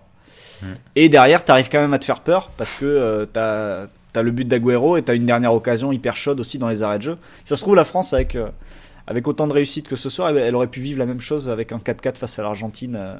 Ça se jouait pas grand-chose, à quelques centimètres. Ça se joue pas grand-chose, et puis tu perds en prolongue, je pense. Parce que si t'es à 4-4 face à une Argentine aussi nulle, avec Messi qui est muselé mais qui fait quand même 2 passes D, je pense que tu rigoles pas. Et du coup, il y a beaucoup de parallèles à faire entre ces 2 matchs-là où ça a fini par passer, et ce match-là où finalement la chance a un petit peu tourné. Raphaël, comment est-ce que t'expliques, si t'arrives à l'expliquer, la fin du temps fort français? Est-ce que tu arrives à la dater? Je t'avoue que moi, alors j'étais un peu pris par le truc aussi, c'est-à-dire j'avais enlevé mon chapeau d'analyste pour mettre ma casquette de fan de foot, et j'ai eu du mal vraiment, c'est-à-dire qu'en gros le but du 3-2 sonne un peu comme une claque, genre ah oui c'est vrai le match n'est pas fini, mais je ne saurais pas dire si la France a entre guillemets arrêté de jouer après le but du 3-1 en se disant un peu comme moi, c'est plié, ou si, en gros, est-ce que c'est le 3-2 qui remet la Suisse dans le match, ou est-ce que c'est le 3-1 qui met un peu fin à la dynamique française parce que ça gère trop? Moi, je trouve que c'est le 3-2 qui remet parce que le 3-2 sort un peu de nulle part. Et en plus, t'as l'impression que c'est un but qui restera anecdotique. Genre, ils ont mis un deuxième, mais ça sort pas d'un temps fort, ils arrivent pas à se recréer des occasions, et en fait, ils te font 2 fois le même coup en 10 minutes. Comme celui d'Agüero, en fait. Comme le 4-3 en fin de match contre l'Argentine, finalement. Et c'est ça qui est... Alors après, on pourra... Comme le disait Flo, je pense qu'en deuxième mi-temps, ce sera surtout l'analyse de détails de certains joueurs qui se sont trompés à des moments clés. Et là, on peut parler de Kimpembe sur la dernière action, là, sur le troisième but suisse, qui défend plutôt l'appel extérieur que l'appel intérieur, parce qu'il y a 2 appels, et il va défendre l'appel du mec qui est couloir, qui aurait pu être géré par Rabiot, ce qui ouvre une très belle passe intérieure pour Xhaka. Et un très bel enchaînement du poulain de Flo Gavranovic. Qui avait quand même mis un but refusé pour un hors-jeu de 10 cm juste avant. Gavranovic, qu'entre nous on appelait le buteur hors-jeu. Ouais, parce qu'il en met, je crois qu'il en met 1 ou 2 en phase de poule aussi, où il est à chaque fois en position de hors-jeu. Donc, pas payé, mais de super enchaînements quand même. Et là, c'est vrai que celui qui met là, rien à dire, parfait. Et on m'a parlé un peu de lui, et on m'a dit que... Parce que moi, pareil, c'est un joueur que je connaissais pas trop, je suis un petit peu inculte sur les joueurs suisses. Et on me disait que c'est quelqu'un qui avait pris un petit peu un mur, Christophe, tu seras peut-être en Bundesliga, mais qui finalement dans des championnats un petit peu secondaires, mais c'est wagon de but parce que en tant que finisseur, c'est un excellent buteur, quoi. Voilà. Cousinage avec Seferovic, qui je pense est parfaitement adapté pour le championnat portugais, et qui est quelqu'un qui sanctionne les temps forts, qui d'ailleurs, 100% Seferovic sur son premier but. C'est-à-dire qu'il met la tête, mais juste avant, il tente une espèce de frappe en pivot. Alors, il la met face à la Turquie, qui est contrée, mais la frappe n'a aucune logique, en fait. On dirait la frappe qu'avait tenté Morata aussi à un moment, sauf qu'elle part bien sur le côté, et derrière, il peut se retrouver à la réception du centre. Vous imaginez une attaque, un duo à gérer dans le vestiaire, Seferovic-Arnautovic? Ou après, il faut désigner un tireur de pénalty parmi les 2. Et rester en vie à la fin de la réunion. Non, je fais tirer Xhaka dans ces cas-là. Non, mais je trouve qu'il y a un espèce de truc lunaire dans la fin de match suisse où ils ont pas énormément d'occasions finalement à partir de 3-1, mais je crois qu'ils ont le but hors jeu de Gavranovic et les 2 buts.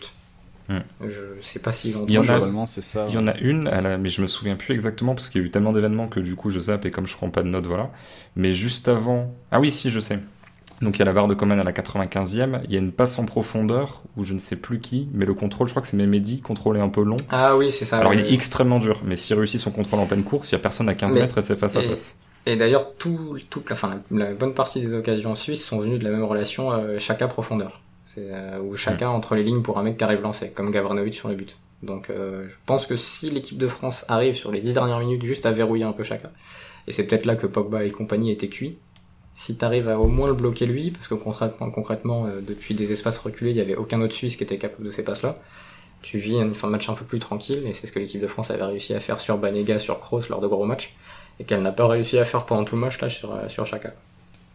Florent, alors tu as peut-être oublié, mais je vous avais envoyé le screenshot au moment de la perte de balle de Pogba. Est-ce que ça t'étonne qu'à ce moment-là, il y ait genre 5-6 Français devant la balle? Est-ce que tu trouves que la France a bien géré, soit sur le plan tactique, soit sur le plan émotionnel, cette fin de match? Parce que, forcément, ils sont devant 3-1, il y a 3 partout.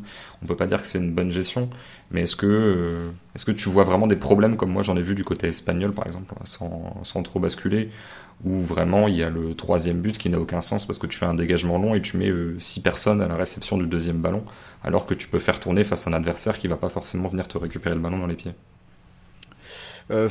C'est difficile à dire parce qu'un petit peu, enfin, comme tout le monde, j'étais forcément hyper attentif à toutes les situations, mais je pense que c'est difficile d'évoquer cette fin de match rationnellement.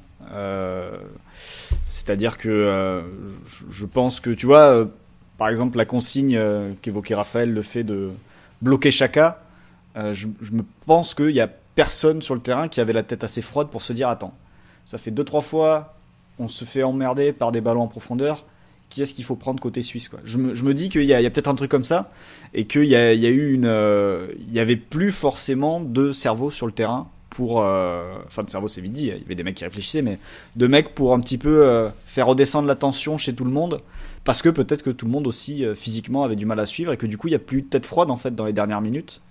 Et c'est peut-être ce point-là qui peut expliquer en partie le retour suisse. Parce que c'est vrai qu'en plus, au-delà de ce que je viens de dire sur les joueurs présents sur le terrain, j'ai l'impression aussi que sur le banc de touche, enfin je sais pas vous, mais moi tous les plans sur Deschamps et Stéphane n'inspiraient pas non plus la sérénité. Ne dégageaient pas non plus une énorme sérénité. Je vais pas dire que c'était Emre au Nou Camp, mais tu sentais quand même que... alors que d'habitude, on est sur Deschamps montre assez rarement beaucoup d'émotions sur le terrain ou sur le bord terrain quand il y a des plans sur lui, quoi. Il est souvent assez, c'est pas Roger Lemaire, mais disons qu'il est calme. Et là aujourd'hui, tu sentais quand même qu'il y avait très peu de sérénité. Tu voyais souvent des discussions avec Stéphane où tu sentais un petit peu d'incompréhension, qu'il savait pas trop comment gérer le truc. Et je me dis aussi que peut-être que sur le banc, t'avais pas non plus les mêmes sensations que d'habitude. Je sais pas ce que vous en avez pensé. Ouais, mais moi j'ai senti ça, alors peut-être pas dans ces proportions, mais depuis le début du tournoi en fait. J'ai l'impression que même quand l'équipe de France est menée, il n'y avait pas forcément une rage qui émanait du banc. Après, j'ai pas en tête si vraiment c'était le cas sur le tournoi précédent. Parce que là, t'as quand même pas mal souffert hein, sur les résultats bruts. Tu termines avec une élimination et en gros une victoire 1-0 et 3 nuls quoi, sur les 4 matchs. Donc ça sort pas notamment entre guillemets de nulle part comme les Pays-Bas ou si l'Italie était sortie où tu dis ah ma mince on tombe de haut. Là t'avais quand même pas une marge incroyable sur des adversaires qui finalement étaient pas fous hein, puisqu'on a perdu, alors dans des conditions, voilà, le Portugal est pas mauvais sur son match mais on a perdu le Portugal, on a perdu la France, à voir ce que fera l'Allemagne, mais finalement ce groupe, peut-être que tout le monde s'est un petit peu fatigué les uns les autres. Parce que c'est vrai, Raphaël, qu'il y a quand même cette composante physique. Alors, je ne le trouve pas forcément mauvais sur son entrée, même si il arrive un moment où c'est plus difficile d'être servi. Mais à partir du moment où tu remplaces Coman, tu sais que bon, l'équipe de France aura du mal. Et cette prolongation, elle est un peu bizarre. Enfin, moi, tu te dis, un Coman à 100% peut gagner le match tout seul parce que tout le monde est cramé, il prend la balle, il traverse. Il a failli d'ailleurs. Oui, il a failli le faire gagner le match. Parce qu'il y a cette occasion quand même énorme. Mais en plus, sur une occasion, je vais pas dire que c'est pas du Coman, hein, mais pour moi, il faut le gagner de plusieurs façons différentes. Mais en gros, faire un peu ce qu'essayait de faire Mbolo en début de match, lui pouvait le faire en fin de match. Tu prends la balle, tu fais un raid et en face, Elvedi, tout ça. Et finalement, en prolongue, il n'y a pas tant d'occasions que ça, quoi. Il y a Elvedi qui laisse partir Mbappé dans son dos et Mbappé se foire totalement. Sinon, il n'y a pas. Il y a celle de Pavard. Celle de Pavard. Celle de Pavard sur le centre de la gauche, c'est en prolongue, non? Pour moi, c'est en deuxième. Pour moi, c'est en deuxième aussi, ouais. Ah ouais, je me rappelle plus exactement. Pour Ouais, c'est un deuxième. Mais ouais, la sortie de Coman a fait beaucoup de mal. Et de toute façon, il faut qu'on parle de l'Euro de l'équipe de France s'il n'y a pas autant de blessés. Parce que là, ça commence à... Enfin, t'as perdu tes deux latéraux gauche sur ton début d'Euro. Donc là, t'es obligé de jouer avec Rabiot ou avec Kimpembe comme en deuxième mi-temps pendant quelques minutes. Et ça ne fonctionne pas aussi bien, évidemment. Tu perds Dembélé, qui aurait pu être le mec à l'opposé, qui aurait, tu vois, à la place de faire rentrer Sissoko, par exemple, t'aurais pu faire rentrer Dembélé. Même si dans la physionomie de match, si c'est pour protéger un score, et je pense que Deschamps aurait quand même fait rentrer Sissoko. Et qui en a eu d'autres comme blessés. On a Benzema qui se blesse pendant le match là, il me semble, qui avait pas du tout l'air bien, qui avait l'air d'être au bout de sa vie quand il sort. Ouais, t'as Koundé qui fait pas un bon match face au Portugal en latéral droit, mais qui aurait pu être une solution dans la défense à 3 à partir du moment où tu veux passer à 3, et qui t'aurait permis de ne pas mettre l'anglais dans l'axe et de garder Varane, par exemple. Je suis sûr qu'il l'aurait pas pris, mais Fernand Mendy me semble était blessé finalement pour l'Euro. Oui. Oui. Après, je pense pas qu'il l'aurait pris pour autant Deschamps. Mais dans ce que t'as fait, collectivement, il aurait été parfait pour compenser certaines choses. Et c'est dommage de pas l'avoir vu. Donc, il y a quand même ce truc-là de pas avoir... Enfin, le regret, c'est que Coman n'ait pas un peu plus joué. Que là, je sais pas s'il sort blessé, fatigué, avec une contracture, je sais pas ce qu'il a. Mais je pense que tu l'as jusqu'à la fin du match avec les espaces ouverts que t'aurais pu avoir en prolongation avec lui. Alors en effet, ouais, ça peut, si tu l'as jusqu'au bout de la prolongue, parce que Thuram a de la puissance, mais il a pas autant de vitesse. Et du coup, les différences sont plus sur du 20-30 mètres avec lui que sur du 5-10 mètres. Et t'avais pas forcément 20-30 mètres à attaquer sur cette prolongation. Et puis moins de changements de direction, quoi. Ouais. Oui, c'est un peu plus rectiligne. Moi, d'ailleurs, avec Gladbach, il part souvent du côté gauche pour finir en pointe, mais il fait pas de zigzag, quoi. Il prend l'autoroute. Florent, qu'est-ce qu'on peut dire des éléments offensifs? Parce que mine de rien, on a beaucoup parlé de structure. Alors, Pogba, on pourrait encore détailler, voilà, on pourrait limite faire une émission de 3 heures sur ça. On pourrait parler de Kanté, pas forcément mis dans les meilleures conditions, mais qui arrive quand même à monter en puissance. Mais ce trio offensif, c'était ce qui devait te faire gagner finalement. C'était les unes de journaux, je sais plus comment ils avaient appelé ça, MGB ou je sais pas quoi, enfin peu importe. Mais toujours est-il que Benzema met 2 buts, mais sort. J'ai l'impression qu'il avait limite envie de vomir, qu'il était en PLS. Vraiment, ça tournait trop. Griezmann sort aussi, et Mbappé rate son tir au but et rate des occasions, même s'il fait des passes décisives. Qu'est-ce que tu gardes de ce trio offensif qui intrinsèquement est largement supérieur aux attaquants d'en face? Je garde juste les 2 premiers buts marqués, qui finalement viennent d'actions très simples où la balle a été récupérée très haut. Et c'est en récupérant très haut qu'on les a mis dans des conditions pour combiner entre eux. Donc voilà, j'ai pas grand chose à rajouter de plus, parce que je pense que ça rejoint ce qu'on a dit depuis le début de l'émission, mais aussi depuis le début de l'Euro, sur des choses que collectivement la France ne faisait pas et n'a pas fait, ou faisait trop peu souvent, et qui ont contribué à souvent éloigner les 3 attaquants les uns des autres. Je sais plus sur quel match c'était, je crois que c'est contre la Hongrie, où on voyait un Griezmann qui était excentré à droite, et Benzema, Mbappé qui était dans la densité à l'intérieur, impossible à retrouver. Et à partir du moment où on ne trouve pas collectivement, par la construction notamment du jeu à l'intérieur, pour que les 3 puissent être proches les uns des autres pour pouvoir combiner, voilà, si cette première passe n'arrive pas, ces 3-là, et l'intérêt de les associer, c'est pour qu'ils puissent combiner dans les 30 derniers mètres et se trouver. Sans la première passe, elle n'existe pas. Donc il va falloir trouver les moyens, si on veut garder ce trio, de créer cette première passe et de créer les conditions pour pouvoir jouer à l'intérieur, ou bien pour récupérer la balle plus haut, pour pouvoir les trouver plus facilement. Voilà. Et je pense que les buts marqués là sont un bon exemple. Raphaël, question faussement buzz à la Thierry Ardisson, buzz tactique.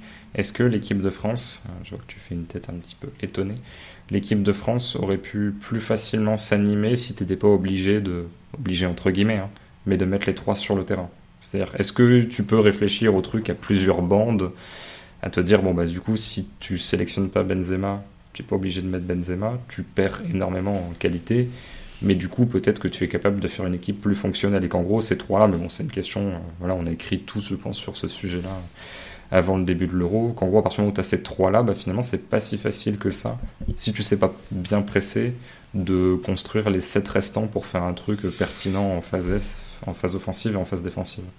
Le regret, c'est de... Alors déjà, t'es pas assez fort sur attaque placée pour les mettre régulièrement dans des bonnes positions pour qu'ils aient à attendre le ballon dans les bonnes zones. C'est-à-dire qu'ils sont un peu obligés de dézoner, de décrocher pour toucher le ballon. Et le regret, c'est que sur les séquences d'attaque placée où t'étais camp adverse parce que l'équipe adverse te laissait venir, on n'est pas plus vu le but que Benzema met, le deuxième qu'il met là, où Griezmann et Mbappé combinent ensemble à l'intérieur. C'est ça le gros regret de la compétition, je trouve, par rapport à ce que disait Flo sur le fait que les attaquants avaient été très étirés contre la Hongrie. C'est que ce qu'on avait vu contre la Bulgarie, alors c'était la Bulgarie, mais le match de prépa contre la Bulgarie, j'ai l'impression nous a un peu trompé, parce qu'il y avait pas mal de bonnes choses, mais c'était très faible en face. Et on avait vu 3 attaquants à l'intérieur qui avaient plutôt bien combiné. C'était intéressant, ça pouvait ressembler dans certains moments à l'idée qu'a l'Allemagne d'avoir 3 joueurs très resserrés à l'intérieur, chacun son espace, qui pouvaient après intervertir et combiner, faire des appuis remises, des appuis soutiens dans ces zones-là. Et ça, on l'a très peu vu. Alors que quand on l'a vu, ça a marché. Donc ça, c'est le... Il y a un autre but qui vient comme ça aussi. C'est pas contre la Hongrie qui a un but comme ça un peu aussi. Ça la Hongrie, c'est un dégagement de Lloris. C'est le dégagement de Lloris. Ah oui, pardon. Le route one. Mais je sais plus. Après, c'est Mbappé qui donne à Griezmann à la fin. Mais... ouais, non, mais je sais plus quel. Alors, c'est Lloris qui joue intérieur. Ouais. Pour le coup, c'est peut-être une action contre le Portugal alors qui me fait penser au jeu intérieur. Et voilà, moi, c'est ça mon gros regret de la compétition, parce que t'as quand même 3 mecs qui sont très forts dans ces espaces-là, qui étaient peut-être pas au top de leur forme dans cet aspect-là du jeu notamment. Je trouve que Benzema est monté en puissance au fil de la compète, mais dans les combinaisons et la création, je l'ai pas trouvé aussi rayonnant que d'habitude. Alors, le contexte n'est pas le même que ce qu'il connaît en club, mais voilà, c'est ça je pense qui a le plus pêché côté français, c'est que finalement ce qui devait être ton point fort et ta spécificité n'en a pas été une parce que t'as pas réussi à l'utiliser. Florence, ça va être l'heure de tirer le bilan de l'Euro de l'équipe de France. On sera peut-être amené à en reparler très rapidement, à faire des connexions dans les épisodes suivants. Mais là, on ne verra plus cette équipe jouer. Forcément, qui dit bilan de l'équipe de France, dit bilan de Didier Deschamps. Je vais voir s'il va rester ou pas, parce qu'il n'a pas rempli les objectifs présidentiels et qu'il y a un Zinedine Zidane qui n'a pas de poste, par exemple. Comment est-ce que tu juges son travail, sachant que c'est toujours pareil, on peut nous dire ça se joue à une frappe dévissée, ça se joue à une barre transversale, ça se joue à un tir au but raté. Après, c'est toujours pareil, c'est la question, est-ce que si c'est entre guillemets mieux coaché, tu ne dépends pas de ces instants-là, quoi. C'est toujours la question de la marge de manœuvre, de se dire vraiment une équipe qui roule, enfin qui est totalement fonctionnelle, a tellement de marge sur les adversaires que finalement les instants 50-50 ne changent rien puisqu'il y a déjà 2-3 buts de marge. En fait, si tu veux faire le bilan de Deschamps, tu peux prendre le bilan de l'équipe de France, le bilan de ce qu'on a vu du point de vue des principes de jeu qui ont été montrés, des différentes formules qui ont été testées. Et tu peux faire la comparaison avec d'autres équipes qui sont sorties dès le premier tour du point de vue des principes, etc. Et je pense que... d'ailleurs, c'est assez marrant, petite parenthèse, mais on va revenir sur Deschamps, de lire, vous évoquiez tout à l'heure Michael Calais ou Michael Goodman, c'est ça ? Ouais, Mike Goodman. MLG, je sais plus. Mike Goodman. Mais c'est assez marrant de lire des journalistes anglais ou US, ou en tout cas d'autres langues quand ils parlent de l'équipe de France, parce que c'était là pendant le match c'était tiens c'est marrant quand elle joue au foot l'équipe de France, c'est intéressant, c'est spectaculaire. Non, ou alors c'était tiens ils ont mené 3-1, bon voilà super, ils vont plus jouer au foot maintenant, c'est terminé, voilà. Et en fait quand tu prends tous les matchs qu'on a vus, parce que finalement on a vu tous les matchs de l'Euro là depuis le début quasiment, il y a combien d'équipes qui dans leur manière de jouer ont montré des principes plus forts que cette équipe de France, ou ont montré qu'elle maîtrisait ou qu'elle tentait de maîtriser plus d'une ou deux phases de jeu, qui sont le bloc médian, le bloc bas, et je peux même pas dire qu'ils maîtrisent l'animation offensive, parce qu'on a dit tellement de choses sur l'animation offensive que c'était compliqué. Donc c'est ça, par rapport à l'Autriche, la patte de ce qu'a fait Foda avec l'Autriche, je pense qu'il a fait un plus gros travail que Deschamps avec cette équipe de France. Ce qu'a fait le sélectionneur hongrois, le sélectionneur danois, on va même pas en parler, ce serait indécent de faire la comparaison. Mais tu peux parler du sélectionneur hongrois aussi, j'ai perdu son nom, c'est Rossi, l'italien, ouais. C'est ça. Je pense que la Hongrie, par rapport à ses capacités, a montré plus de choses que l'équipe de France sur cet Euro. Tu peux parler de Mancini. Oui. Tu peux parler de Mancini, en effet, pour parler d'un mec plus coté. Ouais, là, c'est une autre sphère, en fait. Ça va peut-être toucher un plafond, mais on n'est même pas sur... cette comparaison-là, elle a même tellement pas de sens quand tu vois les principes de l'Italie et les principes de l'équipe de France. Tu peux parler du sélectionneur turc. Oui, bon, là... Ça, Seignol, je pense là, que pour le coup, non. Lui, il sera dernier de tous les classements, mais Didier Deschamps, voilà, c'est au-dessus de ça, mais de combien de places C'est ce que j'allais dire. Si on devait faire un classement, non pas des équipes, mais depuis le début de l'Euro, sur tous les éliminés des sélectionneurs. Donc, à quelle position se situe Deschamps par rapport à ce qui a été montré ? Il est pas bien. Pour moi, il est à la lutte avec la Russie, qui avait une petite variable que tu avais évoquée, une petite bonne idée sur une animation, sur un match. Sinon, c'était le long ballon vers Dzyuba, qui gagne quand même 30 duels à rien en 3 matchs, et on joue les deuxièmes ballons, quoi. Et j'ai la question, où est-ce que vous le situez par rapport à Debourg ? Moi, je respecte façon de parler, mais j'estime plus sur cet Euro et sur ce qui a été fait en prépa, le travail de Debourg qui a suivi une ligne droite, qui a peut-être manqué d'adaptation sur un plan précis face aux Tchèques, mais qui a essayé au moins de perfectionner son plan A et qui a atteint des hauteurs un peu plus hautes à mon sens. Sachant que les deux ratent leur 8e en fait. Oui, de façon différente, mais oui. Mais en tout cas, sur les deux, tu as la même variable de la minute. C'est-à-dire que d'un côté, tu as le penalty raté, et bon, finalement, ça paye pas pour l'équipe de France, hein, mais tu as le but derrière, et puis côté Pays-Bas, tu as le face-à-face raté et le rouge derrière. Ah oui, non, mais c'est des matchs qui... Enfin, on dit ça, mais il y a un scénario où la France perd 2 ou 3-0, et il y a un scénario où la France gagne 4-1, tu vois. Donc, et ils sont pas très éloignés, les deux, en fait. Mais sachant qu'on n'a jamais été... Enfin voilà, il y a peut-être des gens qui nous écoutent, pour la première fois, il y en a même sans doute qui nous découvrent, qui ne nous connaissent pas forcément, qui savent pas ce qu'on fait en dehors, etc. On n'a jamais été extatique sur le travail de Didier Deschamps, on a toujours été sur le côté les individualités gagnent les matchs, et le système de Didier Deschamps essaie de limiter les erreurs et de les mettre dans des bonnes conditions, et de les mettre dans les bonnes conditions pour éviter la sous-performance en laissant un cadre assez libre. Là, peut-être que les individualités étaient un petit peu moins bonnes que d'habitude pour certaines, et que tu as été moins bon dans les deux surfaces. C'est-à-dire que l'équipe de France de 2016, elle prend pas les buts qu'elle a pris là, et puis du coup, tu les centres, même si tu as tous les déséquilibres, au final, genre Umtiti gagne le duel aérien, la question se pose pas finalement. D'ailleurs, je pense que c'est une des uchronies du foot français des 3 dernières années, c'est si Umtiti se pète pas le genou à long terme en fait. Qu'est-ce qui se passe cet été si Umtiti a le niveau qu'il avait en 2018 ? Qu'est-ce qui se passe depuis 3 ans en fait ? Parce que Kimpembe est pas mauvais sur l'ensemble de l'Euro, il n'y a rien de dramatique. Mais Umtiti a quand même une qualité supplémentaire. Après, le truc, c'est que si tu remontes jusqu'à 2016, c'est qu'est-ce qui se passe s'il n'y a pas le joueur, je sais plus, qui se blesse et qui permet à Umtiti de rentrer dans l'équipe. Si c'est Rami qui reste dans l'équipe. C'est Rami, je sais plus. Non, mais il y a Varane déjà qui se pète en 2016. Oui, c'est ça, il est pas là. C'est Koscielny qui démarre, je crois, il me semble. C'est ça. Mais ce que je voulais dire par rapport à ce que disait Flo tout à l'heure quand il citait les tweetos, les journalistes anglo-saxons, c'est qu'on nous dit souvent qu'on est très peu positif avec l'équipe de France et très critique, mais alors les étrangers, nous on est gentils à côté, parce que les mecs disaient shit football, terrible football, boring et tout. Enfin, le gars est considéré comme, je sais pas s'il fallait faire la comparaison, mais c'est le Bilardo français. Tu vois, si je devais caricaturer, parce que Bilardo n'était pas que cet entraîneur-là. Il n'a pas fait que ce qu'il avait fait à la tête de la sélection argentine. Avec d'autres équipes, il était beaucoup moins conservateur. Mais c'est du Sabella, en fait. Ce que fait Deschamps pour les étrangers. Alors que l'effectif est encore plus fort que l'Argentine 2014. Donc, on est observateur, mais on n'est pas non plus aussi vindicatif que les étrangers qui trouvent vraiment l'équipe de France très très très inintéressante dans le jeu.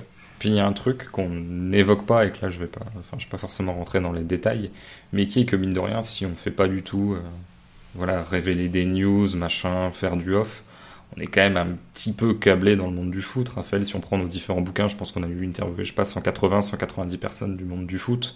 Ouais, mais dont 170 pour Julien Maumont. C'est ça. Dont pas mal qui ont côtoyé Didier Deschamps comme entraîneur, comme joueur, connaît pas mal de journalistes, enfin bref. Et Florence, c'est quelque chose que tu évoquais là dans l'article suisse dans lequel on intervenait, c'est-à-dire qu'il y a une liberté offensive qui est donnée sur la construction des attaques. Voilà, les éléments offensifs sont très peu cadrés, et ça peut marcher, ça peut moins bien marcher, on a eu un peu les deux versions sur les différentes compètes, quoi. Et là, c'est le revers de la médaille, peut-être, d'avoir un entraîneur qui est assez permissif sur le plan tactique, où visiblement l'histoire de cet Euro, c'est justement qu'il faut assez cadrer les joueurs sur le plan des positions, sur le plan des rôles, finalement. Ouais, Danemark. On force le Danemark. Le Danemark République tchèque, quoi. Ouais, c'est ça. Non, mais on en parlait déjà dès, je sais plus c'était quel match, mais où on évoquait justement ces équipes de seconde zone, entre guillemets, ou qui sont pas forcément fournies en immense talent et qui arrivent à élever leur niveau par la mise en place d'un jeu de position cadré, et on se rend compte que tiens, mais c'est peut-être possible en fait en sélection, parce que pendant des années on nous avait dit que c'était impossible de jouer de cette manière-là en sélection parce que c'était impossible de créer des circuits, créer des automatismes pour que ça fonctionne, etc. Bon, en 2016, il y avait déjà l'Italie qui avait fait un petit peu mentir. Et tu vois finalement que 5 ans plus tard, s'il y a un exemple qui a essaimé, c'est peut-être cette Italie-là, plus que l'équipe de France ou le Portugal. Il y a beaucoup plus de sélections qui se sont inspirées de ce qu'a fait Conte avec l'Italie. Même Mancini en reprend des aspects, même si le système n'est plus le même. Et il y a beaucoup plus... Conte a inspiré beaucoup plus de monde que Deschamps. Conte perd un quart de finale. Deschamps fait une finale et une victoire en Coupe du Monde. L'équipe de France, collectivement, n'a inspiré personne depuis 5 ans. C'est ce qu'on avait dit à la fin quand on avait fait le bilan de la Coupe du Monde 2018. Parce que j'ai vu que sur le Discord, quelqu'un nous citait. Il nous disait, vous avez dit ça? On avait dit, mais il n'en restera rien, en fait, tactiquement, de cette compétition. Il n'y a rien que ce soit en termes de vainqueurs ou d'équipes, il y avait très peu d'équipes qui pouvaient te dire, ça, c'est peut-être un truc que je veux faire dans mon club ou dans ma sélection. Même l'équipe de France a été championne du monde, mais il n'y avait pas beaucoup d'autres sélections qui avaient été incroyablement convaincantes sur le jeu ou créatives. Non. Même la... Et là, pour le coup, c'est là que si tu fais la comparaison, cet été, il y a des idées. Ouais. Cet Euro est beaucoup plus intéressant de ce point de vue. Oui. Les pistons, le Danemark, les faux pieds, le jeu intérieur chez pas mal d'équipes. On va parler de l'Espagne. Non, franchement, il y a quelques trucs sympas. Et puis il y a un truc tout con, Raphaël, mais qui est alors il y a le système, il y a l'utilisation des joueurs, mais si la plus grande qualité de l'équipe de France en 2018, c'est en gros de permettre aux meilleurs joueurs de bien s'exprimer, de pas sous-performer, que tout le monde soit mis dans les bonnes conditions.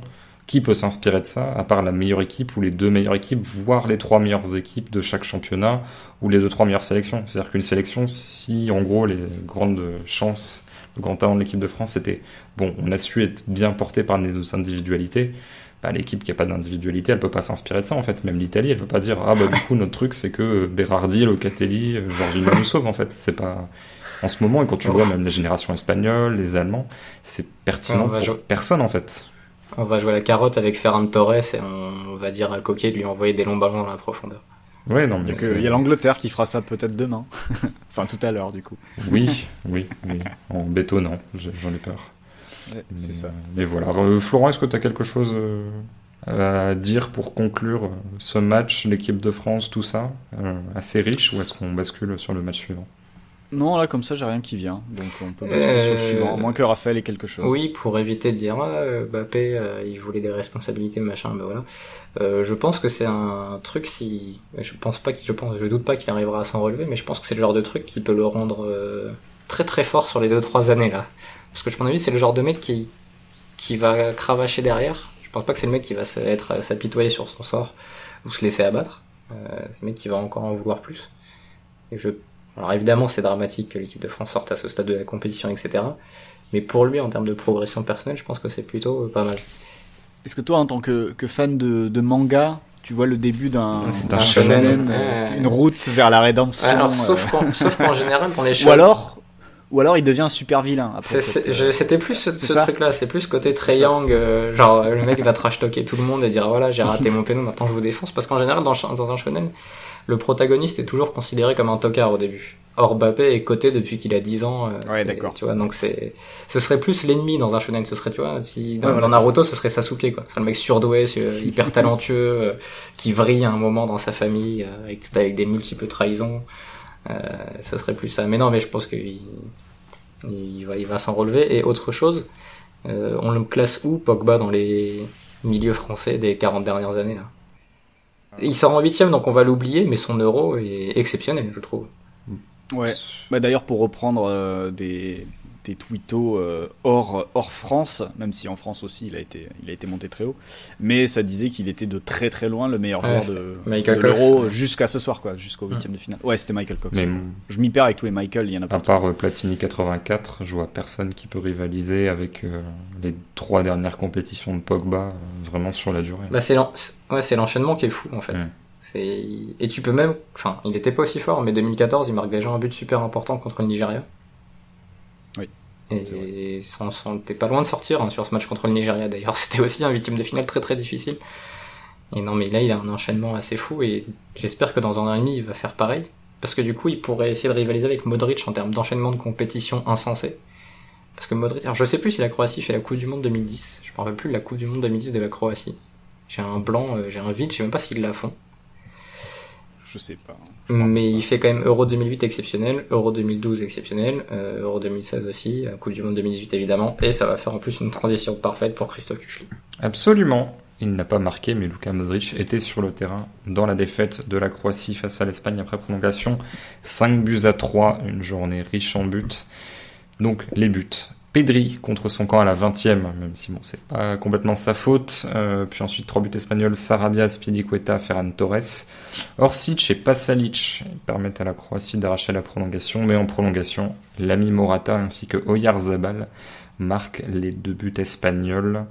Raphaël, je vais te relancer, tiens, avant de repartir sur Florent. Tu voulais parler tout à l'heure du momentum, des dynamiques. Là, il y a une vraie question de dynamique, mais il y a aussi, je trouve, la capacité de l'Espagne en prolongation à assez vite éteindre la dynamique croate en remettant le pied sur le ballon, ce qu'ils n'avaient pas su faire en fin de temps réglementaire, c'est-à-dire ça s'est pas trop prolongé, ils ont une grosse occasion subie peut-être vers la 95e, la 5e minute de prolongation, et ensuite ça commence à redérouler, à retrouver la physionomie qu'il y avait sur le début de match.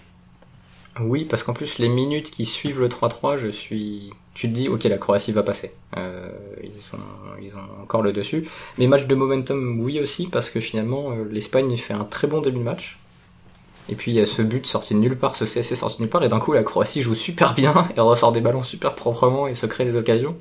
Et tu te dis, mais en fait c'est un match de NBA, il y a eu un 8-0, et il faut prendre un temps mort là. C'est-à-dire que là, s'il y avait des temps morts dans le foot, je pense que sur cette journée, les coachs auraient agi très très souvent, parce que c'était très puissant ce qui se passait d'un moment à l'autre, alors que je te vois faire des étirements mouvements musculaires assez exceptionnels dans ta salle.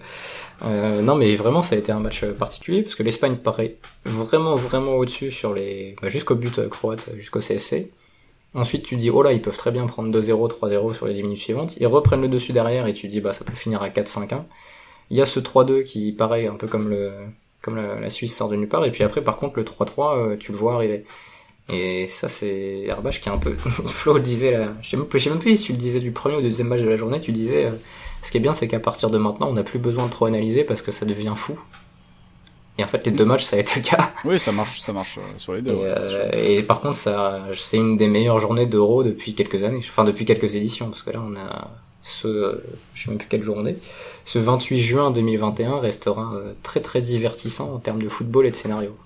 Florent, qu'est-ce que tu as pensé de ce match où on a eu en plus le bonus but de la tête de Pasalic, qui est quand même un mot-clé du banc, qui moi est ma grande passion, voir le nombre de buts marqués par Pasalic de la tête.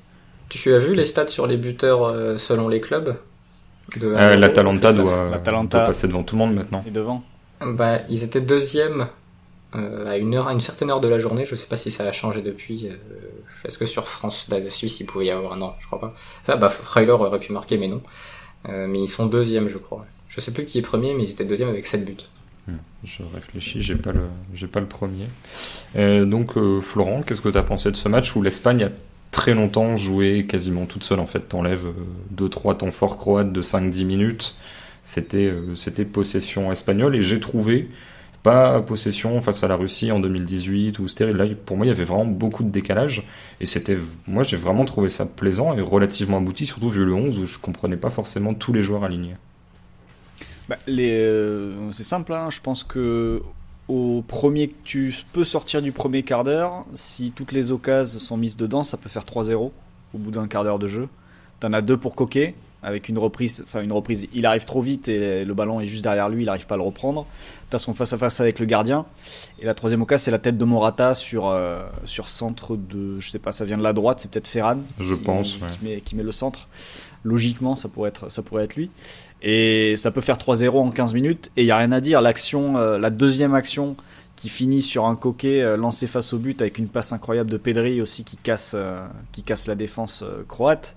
Enfin, franchement, comme tu le disais, le premier quart d'heure de l'Espagne, j'avais pas vu face à la Slovaquie. Tu nous avais bien parlé. Bon, bah là j'ai compris. Ils sont pas jouables sur le premier quart d'heure et le bloc médian bas des Croates n'avait absolument aucune chance de les arrêter. Enfin, tu voyais vraiment qu'ils étaient au-dessus, que dans la circulation de balles ça allait très vite et que derrière, le pressing à la perte aussi faisait son effet et leur permettait de totalement dominer les débats. Et comme je le disais, s'ils sont réalistes, au bout de 15 minutes, il y a 3-0, il n'y a plus de match déjà. Donc ça, c'est le premier point. Le deuxième point, c'est en effet cette bêtise d'Unai Simon, enfin cette action improbable. Mais ensuite, tu vois quand même derrière, alors il y a, comme le disait Raphaël, il y a l'effet du premier but, mais tu vois quand même toute la fragilité aussi espagnole dès que la récupération n'est pas possible dans les secondes qui suivent, quoi. Dès qu'il y a plus pressing à la perte là, même si c'est vrai qu'en face, c'était pas non plus des peintres avec la balle, hein. Modric ou Kovacic pour sortir des zones de pression, ça faisait très très bien le travail. Et Vlasic, Vlasic dans les petits espaces, c'est fort. Qui a été très bon aussi, malheureusement qui n'a pas marqué, mais qui a été très bon. Tu voyais aussi que voilà, le moindre temps faible, en fait, ça peut offrir un tir à l'adversaire. La moindre possession pour l'adversaire de l'Espagne peut se terminer sur un tir. Et d'ailleurs, j'ai pas tout noté, mais je crois qu'en début de partie, je pense que il y a au moins un temps de possession croate sur 2 qui finit sur un tir. Ou sur une action pas loin de la surface, ou tu as une dernière intervention défensive, ou un truc limite, voilà. Donc tu sens que ils ont ce plan A, mais que derrière, il n'y aura pas de plan B, quoi. Ils vivront et ils vont mourir par ça, et on verra face à quel adversaire ça se passera, mais ça se jouera clairement là-dessus, quoi. Mais du coup, très intrigué, alors, du quart de finale face à la Suisse, évidemment, parce que côté suisse, ils ont des joueurs qui pourront, je pense, un petit peu les embêter, même si le jeu au sol des Espagnols risque aussi de poser beaucoup de problèmes à la défense suisse, parce que là, les Suisses, à l'inverse du match face à la France, ils auront du mal, je pense, à monopoliser le ballon. Ça, c'est le premier point. Mais surtout, voilà, s'ils vont jusqu'à croiser la Belgique ou l'Italie, et surtout la Belgique et son bloc bas, qu'est-ce que ça peut donner avec les transitions possibles? Alors, je sais pas s'il y aura De Bruyne, mais peut-être de Lukaku devant. Enfin, Lukaku face à cette charnière, j'ai quelques réserves. Enfin, pour la charnière, hein, pas pour Lukaku. Mais pour rester sur le match, ouais, bah, une Espagne avec un plan A.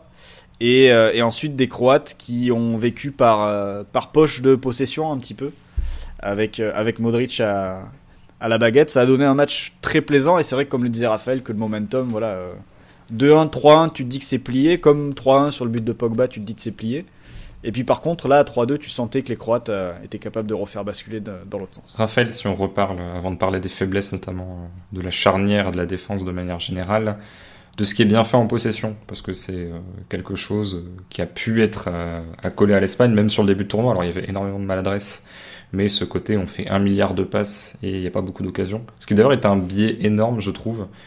Je vois beaucoup de gens qui disent qu'en gros l'Espagne n'attaque pas simplement parce que on va dire qu'elle a 50 moments dans le dernier tir adverse et il y aura que 10 occasions, et on dit qu'elle va pas attaquer alors qu'il y a des équipes qui sont 8 fois dans le tir adverse et qui rentabilisent ça 50% du temps, mais finalement elles vont attaquer que 4 fois alors que l'Espagne attaque 10 fois. C'est juste qu'elle aura beaucoup plus de phases assez neutres où du coup elle confisque le ballon.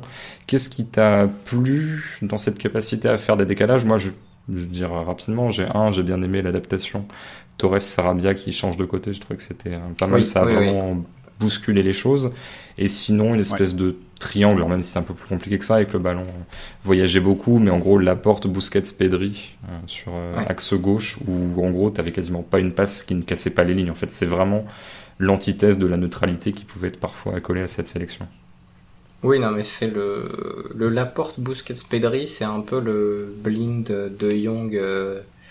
Il manque un joueur du coup, parce qu'il n'y a pas vraiment de troisième joueur qui était aussi proche, mais côté gauche, il y avait ce Blind de Jong de paille. Alors là, t'as pas de joueur aussi avancé. Et c'était un triangle très fort. Alors je pense qu'en du coup la note sur WhoScored de Pedri est faussée par son CSC, parce qu'il est très mal noté. Oui, ce qui est un scandale. Je l'ai trouvé encore grandiose. Parce que c'est un des joueurs les plus jeunes de la compète et il apprend le foot à la plupart des autres sur le terrain. Donc, sans que sur ce match, je trouve que techniquement c'est le seul qui peut rivaliser avec Modric sur l'ensemble du match. Oui. Donc, ce qui est quand même assez fou. Mais tant mieux pour le football de voir un joueur comme ça. Et Laporte, c'est vrai, Rick Garcia, je l'ai trouvé extrêmement neutre avec le ballon. Peut-être parce qu'il n'y avait pas forcément de ligne de passe évidente devant lui et que Koké occupait pas l'espace entre les lignes comme Pedri sait l'occuper. Après, il s'effaçait beaucoup, je sais pas si tu te souviens, sur le début de match, mais t'avais Laporte et t'avais Busquets qui décrochaient à la droite d'Eric Garcia parfois, notamment aussi pour se sortir de l'isolation de Petkovic, qui essayait de se mettre toujours sur la ligne vers lui. Parfois, il s'en sortait, et du coup, t'avais cette ligne de 3, et puis t'avais Pedri et Koké qui étaient un peu plus haut sur le terrain, de part et d'autre, quoi. Même si Koké jouait pas très haut, je trouve. T'as cette espèce d'asymétrie où... Après, ça penchait vraiment beaucoup à gauche, quoi. Ouais, parce que je trouve que Koké décroche plus de manière intempestive que Pedri. Pedri, c'est très rare que tu le vois décrocher à côté du central sans raison, genre vas-y donne-moi le ballon parce que je te fais pas confiance, un peu ce que fait Verratti souvent, où il prend le ballon parce qu'il en a marre des centraux. Pedri, il sait attendre entre les lignes, et à cet âge-là, c'est peut-être encore plus impressionnant qu'à 25 ans, quoi, parce que concrètement, à 18 ans, t'es encore souvent sur des instincts. Et lui, son instinct, enfin c'est peut-être ça son instinct finalement, mais son instinct c'est d'attendre entre les lignes. Et ça c'est parfait pour cette équipe d'Espagne, c'est parfait pour le Barça, et il était très bon là-dessus. Et ça a été l'axe fort. Mais le match commence vraiment pour l'Espagne offensivement à partir du moment où ça inverse les ailiers. Parce que quand ils étaient tous les deux pieds naturels, donc droitier à droite, gaucher à gauche, Ferran Torres faisait que des prises de balle extérieures du pied pour essayer d'entrer à l'intérieur. Il a fait ça 10 fois je crois sur ses 10 premiers ballons touchés à peu près. Et Sarabia à gauche ne pouvait rien faire parce qu'il s'est pas débordé, donc le seul truc qu'il avait c'est de centrer en première intention, de jouer un peu comme Jérôme Roten jouait il y a 15 ans finalement. Sauf qu'il a pas la même qualité de centre que Jérôme Roten et que le football n'est plus le même. Donc du coup t'avais pas les mêmes possibilités. T'avais pas Paoletta dans la surface, t'avais pas Morientes non plus. Et du coup c'était un peu fermé, tes latéraux pouvaient pas prendre les couloirs parce que les deux jouaient vraiment extérieur, Azpilicueta et Gaïa faisaient pas d'appel intérieur, enfin bref, c'était un peu bloqué, ça s'est vraiment aéré quand ils ont inversé de pied, de côté, et à partir de ce moment-là t'as vu beaucoup de diagonales, et le but vient un peu comme ça d'ailleurs il me semble, le premier but, où ça vient d'un joueur côté qui va trouver une passe intérieure diagonale, et que l'Espagne peut refaire juste avant la mi-temps, sauf que Morata s'aborde d'une action magnifique, et à partir de là ça a changé le match. Florent, quelle est la marge de progression avec ballon de cette équipe ? Est-ce que tu la vois capable, si on groupe ça avec le pressing à la perte, puisque forcément quand tu organises bien ta phase offensive avec ballon, c'est plus facile de presser à la perte, est-ce que tu la penses capable d'imposer son jeu à tout le monde ? Parce que là, pour l'instant, la possession, je pense qu'elle n'est pas descendue sous les 65% sur un seul match. Il y a bien un moment où quelqu'un risque de peut-être essayer de te la confisquer, qui aura envie de jouer avec, typiquement l'Italie. Tu vois, il y a des équipes qui vont dire genre la Belgique, bon bah c'est bien, on te la laisse, on va te piquer en transition. Si c'est l'Italie, peut-être qu'ils auront aussi besoin du ballon pour vivre. Donc à ce moment-là, qu'est-ce qui se passe ? Est-ce que l'Espagne peut gagner quand même la possession à chaque fois ? Il y a un truc qui inspirera peut-être les prochains adversaires de l'Espagne, c'est que quand la Croatie a un petit peu osé sortir et osé aller les chercher, ça sortait pas non plus tout le temps parfaitement. Il y a eu des ballons balancés, il y a eu des ballons rendus qui permettaient donc à la Croatie de garder le ballon et d'avoir des temps de possession. Et il y a peut-être un truc qui manque à cette équipe, c'est d'avoir de vraies menaces dans la profondeur, d'avoir un peu de vitesse sur la ligne d'attaque, même si Morata est capable de le faire. Il l'a fait en fin de match quand ça partait dans tous les sens et qu'il y avait des espaces à attaquer. Mais il y a peut-être juste ce truc-là, c'est-à-dire que sous pression, je sais pas si Laporte et Eric Garcia, si c'est lui qui doit rester sur les matchs suivants, sont susceptibles de chercher les joueurs à l'intérieur, les Busquets, les Pedri, de se reposer sur eux pour ressortir les ballons calmement et proprement. Il y a juste cette question-là. Parce que il y a quand même des moments sur le match et sur la deuxième mi-temps notamment, parce que sur la deuxième période quand même j'ai récupéré les XG. À la mi-temps on est à 1,60 à 0,42 pour l'Espagne. En deuxième mi-temps on est à 2,34 pour la Croatie et 1,05 pour l'Espagne, avec 6 tirs à 5 pour les Croates.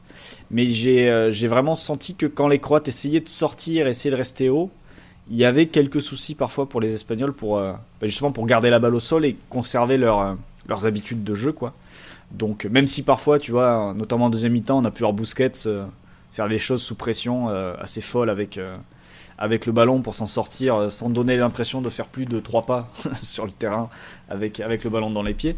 Mais je pense que si tu oses peut-être aller les agresser, aller les chercher, tu peux peut-être limiter en effet et réduire leur possession peut-être sous les 60. Mais faut quand même s'accrocher pour y arriver, je pense. Busquets, joueur toujours aussi aberrant dans sa capacité à sortir de la pression sans donner l'impression d'y toucher. C'est-à-dire que même, on peut dire, Rodri, un peu moule Busquets.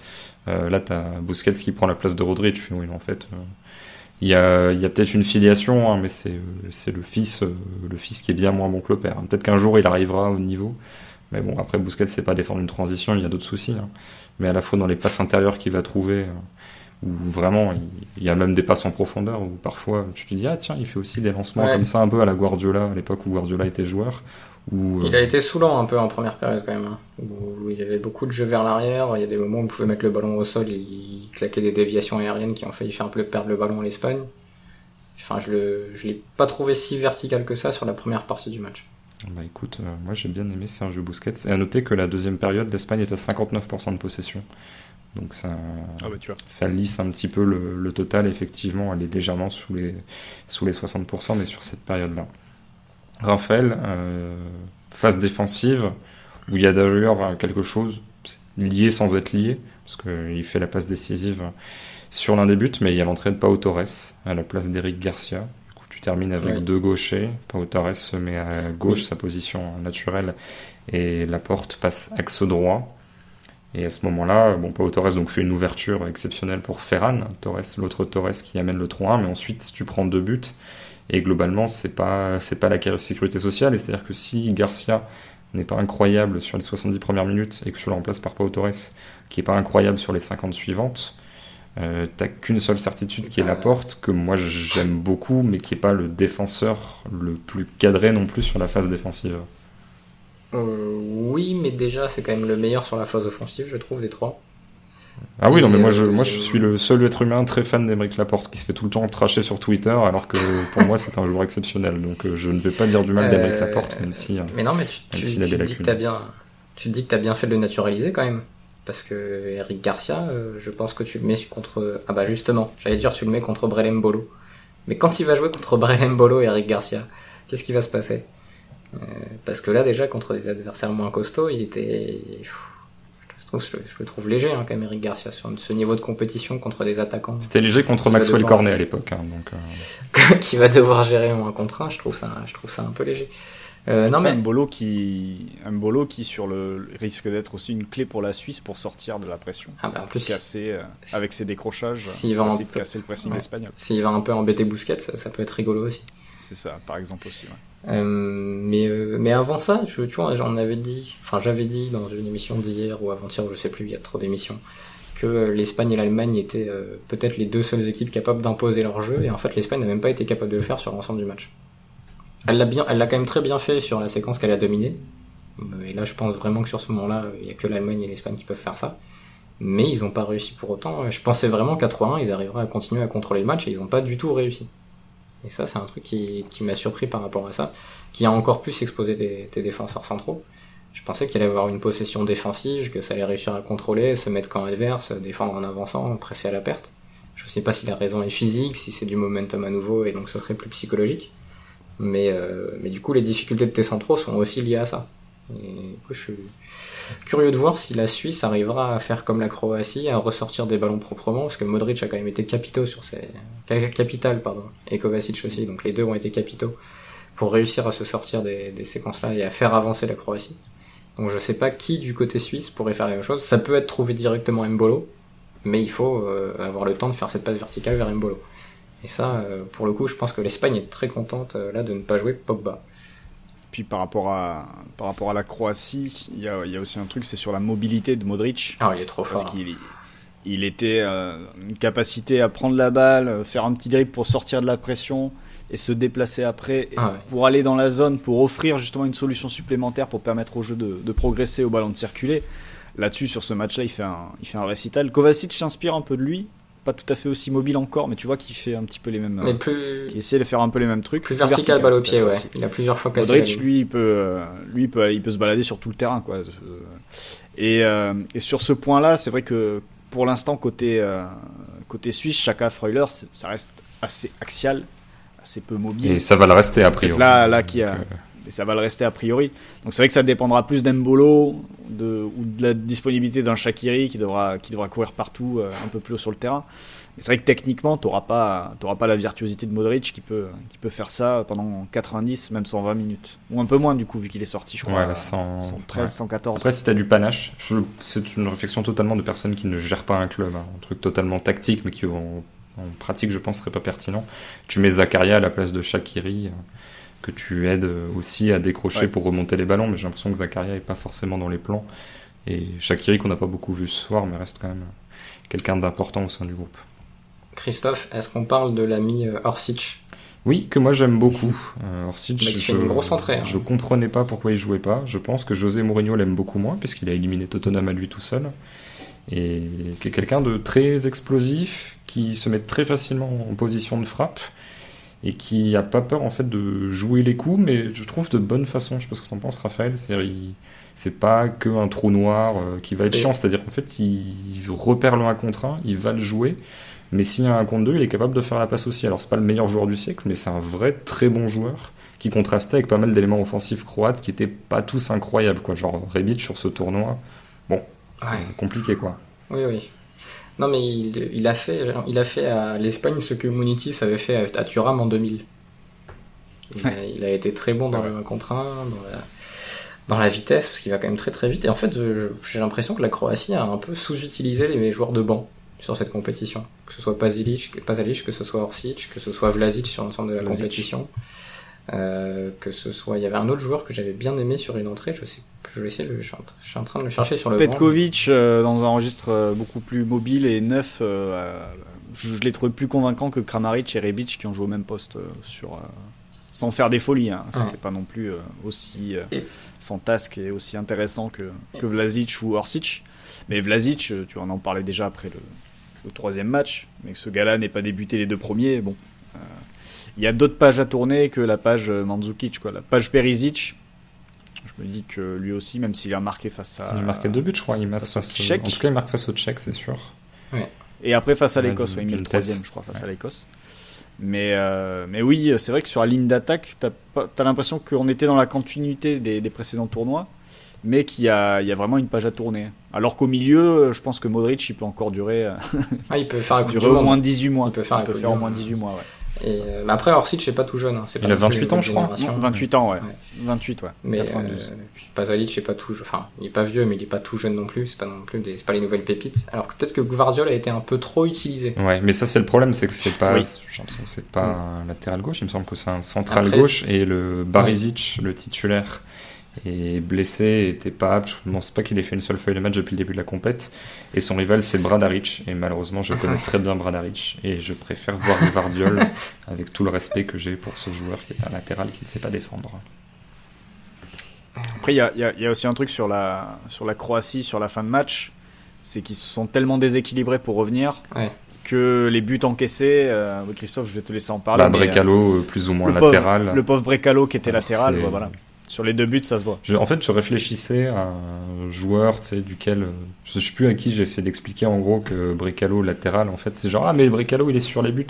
Oui, en fait, je trouvais pas la bonne comparaison, mais Brekalo il joue dans des places type Coman, quoi. Enfin, c'est un mec qui joue des 2 côtés selon que tu le mettes en bon ou en mauvais pied, ou qui peut jouer en pointe aussi, quoi. C'est pas. Mais c'est pas du tout le même profil. Il peut même pas rivaliser sur la vitesse, contrairement à Coman. Oui, c'est ça. C'est pour ça que j'avais pas le bon truc, mais je sais pas, Sarabia. Enfin, j'en sais rien. Ce serait, je sais pas, c'est comme si tu mettais Bernardo Silva latéral gauche, tu vois. Ouais. Et encore, tu vois, je disais Ferran. Enfin, je disais Sarabia, mais Sarabia a déjà joué piston et Bernardo a déjà joué double pivot défensif. Donc oui, non, mais après on comprend. Mais ce qui est étonnant, c'est qu'il reste un changement, tu vois. Tu peux, alors je dis pas que je l'aurais fait forcément, mais tu peux te poser la question de savoir si tu fais pas rentrer Versalco. Après, qui tu fais sortir, c'est toujours pareil. Genre là, t'as fait sortir Modric, mais pour tenter de rééquilibrer, ce qu'ont fait les Suisses en faisant rentrer Fabian Schär en prolongation, par exemple. Ça, c'est vraiment le décalage qui est entre les deux, quoi. Ouais, après il vient assez vite le but de Morata finalement quand même dans la prolongation. Tu vois, il vient 5 minutes après ta dernière occasion croate, il me semble. Ouais, 100e minute. Enfin, assez vite, oui et non. Non, mais t'es pas non plus, tu vois, ça fait pas 15 minutes que tu souffres contre l'Espagne. Ouais, bien sûr. T'es pas dans la galère. Mais en tout cas, c'était très fun. Le but de Morata, c'est la première occasion espagnole sur la prolongation. Ouais, quasiment. Enfin, quasi, je pense. J'ai pas souvenir. Mais en tout cas, après, on en a vu tellement des occasions aujourd'hui que. Mais en tout cas, c'est vrai que dans ces moments-là, la capacité espagnole à faire tourner le ballon, elle est quand même super précieuse. Moi, c'est ce qui m'a manqué sur le match de l'équipe de France en prolongation. C'est, je me dis, si t'es capable de mettre le pied sur le ballon, de faire tourner, tu peux fatiguer l'adversaire. Tu peux vraiment un peu casser la dynamique adverse. Voilà, finalement, la France a fini par mettre le pied sur le ballon en seconde période face aux Suisses. Mais là, vraiment, j'ai l'impression que les Espagnols ont un peu calmé le tempo du match une fois qu'ils redevenaient maîtres du truc. C'était quand même difficile. Parce qu'en gros, ça reposait quand même un peu sur la folie, sur Orsic, sur un surnombre. Typiquement, le but de Pasalic, tout le monde se projette et l'Espagne n'est pas forcément prête à ça. Je le disais, c'est un dégagement stupide. Et à l'inverse, Christophe, j'ai pas l'impression que la Croatie, après le 3-3 et début de la prolongue, s'est remis en mode ok, on a 30 minutes devant nous, on va peut-être se recalmer. Ils étaient encore dans le truc, non, on y va, et ils prennent des buts, ils sont limite à défendre à la médiane. Il y a beaucoup d'espace dans le dos. T'as cette action de Kramaric à la 95e où c'est Simone qui la sort. Oui. Simone qui s'est bien rattrapé. Ouais, mais après, les Croates aimaient bien tirer pile sur Simone pour lui faire plaisir. Aussi, parce qu'il y a le but qu'ils mettent, ils galèrent pour la mettre. Ils rentrent de très peu alors que le but est vraiment ouvert. Bon, Morata, on a une comme ça de la tête aussi où il m'a fait perdre mon pari d'ailleurs. Salopard. Oui, il met un but qui est 1000 fois plus difficile, cet enfoiré. Qu'est-ce que c'est énervant quand ça arrive. Mais belle finition d'ailleurs de Morata. Oui, ça aurait fait un très beau but en or par exemple. Ça, t'imagines le match s'arrête là-dessus. Bon, c'est pas très aigué, mais c'est quand même pas mal. Quoi. Après, si c'était la règle du but en or, Morata l'aurait pas mise. Donc, tu vois. Mais en tout cas, c'est amusant. On va s'arrêter sur ce match après, Florent. Mais Unai Simon, je le vois. Il a en fait, j'avais oublié qu'on l'avait dit, parce qu'en fait, entre ce qu'on dit entre nous et ce qu'on dit dans le podcast, je sais plus exactement, mais quelqu'un nous a mentionné pour dire c'était annoncé, la bourde d'Unai Simon, dans Vue du Banc, ils en ont parlé, donc faut croire qu'on en a parlé ici. Mais j'ai l'impression qu'il y a un petit côté pas à l'aise au pied et à l'aise dans le but. Alors il fait des erreurs aussi parfois avec les mains. Mais en gros, je vois pas le côté gardien très joueur, très bon pour cette sélection espagnole où tu te dis il est parfait au pied, ok, il est perfectible dans son but. Mais bon, c'est le cas des deux centraux aussi et vraiment on est sur l'idée possession. C'est-à-dire que je trouve qu'il est un Alisson boosté sur le côté. J'ai beaucoup plus confiance dans mes qualités balle au pied que je ne suis talentueux au pied, mais avec une propension nettement plus haute qu'Alisson à faire des bourdes. Alisson en fait une toutes les 2 ans, lui j'ai l'impression qu'il en fait une tous les 3 mois quoi, au pied. Raison de plus peut-être pour les prochains adversaires de l'Espagne de ne pas hésiter à sortir et aller les tester pour aller tester son jeu au pied, parce que c'est vrai que en plus sur la Croatie, sur la deuxième mi-temps, je me suis dit mais il y avait des séquences où tu avais l'impression qu'ils essayaient de trapper Unai Simon quoi. Où ils étaient 4 ou 5 mais vraiment très proches de la surface et ils étaient tous sortis. Pour le coup c'était un pressing très très haut et qui fonctionnait pas trop mal justement. Et en plus les tribunes qui étaient pleines, à chaque fois que le ballon revenait vers Simon, ça faisait il y avait genre truc qui doit pas te rassurer. C'était là, il y a des gens qui disent ouh là, attention, est-ce que tu vas tenir le coup mon ami. Mais d'ailleurs grosse ambiance dans les tribunes sur ce match. C'était sympa aussi, beaucoup plus que sur le France-Suisse, ou alors c'est juste la mise en place sonore qui était différente. Mais ouais, c'est ça aussi. C'était Copenhague là. Copenhague qui a vécu des trucs pour le coup. Sur cette Copenhague, ils sont sur une sortie de Covid animée. Mais en tout cas, ce truc du stade, ça m'a rappelé, je l'ai vécu une fois avec Mike Maignan. Et je peux te dire que c'est contagieux. C'est-à-dire, toi, t'es là pour écrire ton article, tu t'en fous un petit peu du match tant que t'as pas à refaire ton article au dernier moment avec un but encaissé ou marqué. Tu sens la tension, alors que là, c'était un public à domicile, du joueur qui continue à tenter des crochets. En plus. Oui, non, mais c'est ça. Mais c'était à l'époque où il se surestimait. D'ailleurs, il prend beaucoup moins de risques que maintenant. Mais où tu disais non, fais pas le crochet, fais la passe, tant pis au latéral, il n'y a pas de ligne cassée, mais c'est pas très grave, quoi. Et belle entrée de Dani Olmo, on l'a pas dit, mais il a été bien sur la fin de match, avec un peu d'espace. Il était pas mal du tout. Ça peut être un mec qui peut concurrencer Ferran Torres sur le poste d'ailier gauche faux pied. Sachant qu'il y a Gérard Moreno qui a été sorti, j'étais révolté, mais bon, finalement ça a payé, mais qui a été sorti au profit de Ferran Torres. Alors 2 joueurs que j'aime beaucoup, mais je trouvais Gérard Moreno assez intéressant pour avoir on va dire un autre finisseur à côté de Morata, si Morata les bouffe, quoi. Un autre mec qui peut se retrouver en position numéro 9. Et t'as Oyarzabal aussi, qui rentre et met son but, et que moi j'espérais voir beaucoup plus. Parce que je pense justement qu'il peut aussi apporter cette profondeur qui peut peut-être parfois manquer à l'Espagne. Et alors je sais pas si on le verra au tour suivant, parce que là j'imagine que c'est Sarabia qui après deux matchs où tu mets 5 buts, tu vas rester sur les mêmes que tu as alignés, je pense. Mais ouais, Oyarzabal qui peut aussi avoir un rôle pour répondre à certains problèmes qu'on n'a pas encore vus côté espagnol. Ou en tout cas des problèmes auxquels elle n'a pas encore eu à répondre. Deux petits trucs aussi. Un, voir si Adama Traoré pourra être ce mec-là. Là, il était en tribune. Ça tourne beaucoup chez Luis Enrique. Il était rentré sur le match d'avant sur une espèce de poste de latéral, mais qui dans les faits jouait assez haut. Et l'autre truc qu'on peut quand même mentionner, c'est le fait qu'Azpilicueta marque un but, le but du 2-1, après une projection intérieure où vraiment pour une fois il a dépassé sa fonction, il a attaqué l'espace. Ah oui. Et c'est quelque chose, je dis, bon, c'est peut-être plus à Gaïa ou à Alba, quand c'est Alba, parce qu'Alba est rentré, de le faire qu'Azpilicueta, mais tu dis, ah oui, c'est vrai que quand le latéral vient apporter cette supériorité numérique-là, ça peut être intéressant pour créer des déséquilibres. Et un truc aussi, c'est que vu les actions du début de match, Marcos Llorente aurait mis au moins un doublé sur les actions de Koke, si c'est pas un triplé avec la projection d'Alba. Il aurait pu aussi se retrouver au deuxième poteau. Voilà, parenthèse pour le prochain. Ouais, non, mais on comprend toujours pas Marcos Llorente. Moi, j'ai envie de le mettre à deux hauteurs, c'est-à-dire soit à la place de Koke, soit, même si Sarabia fait largement le boulot, mais à la place de Sarabia un cran plus haut, mais pas latéral et encore moins sur le banc ou en tribune.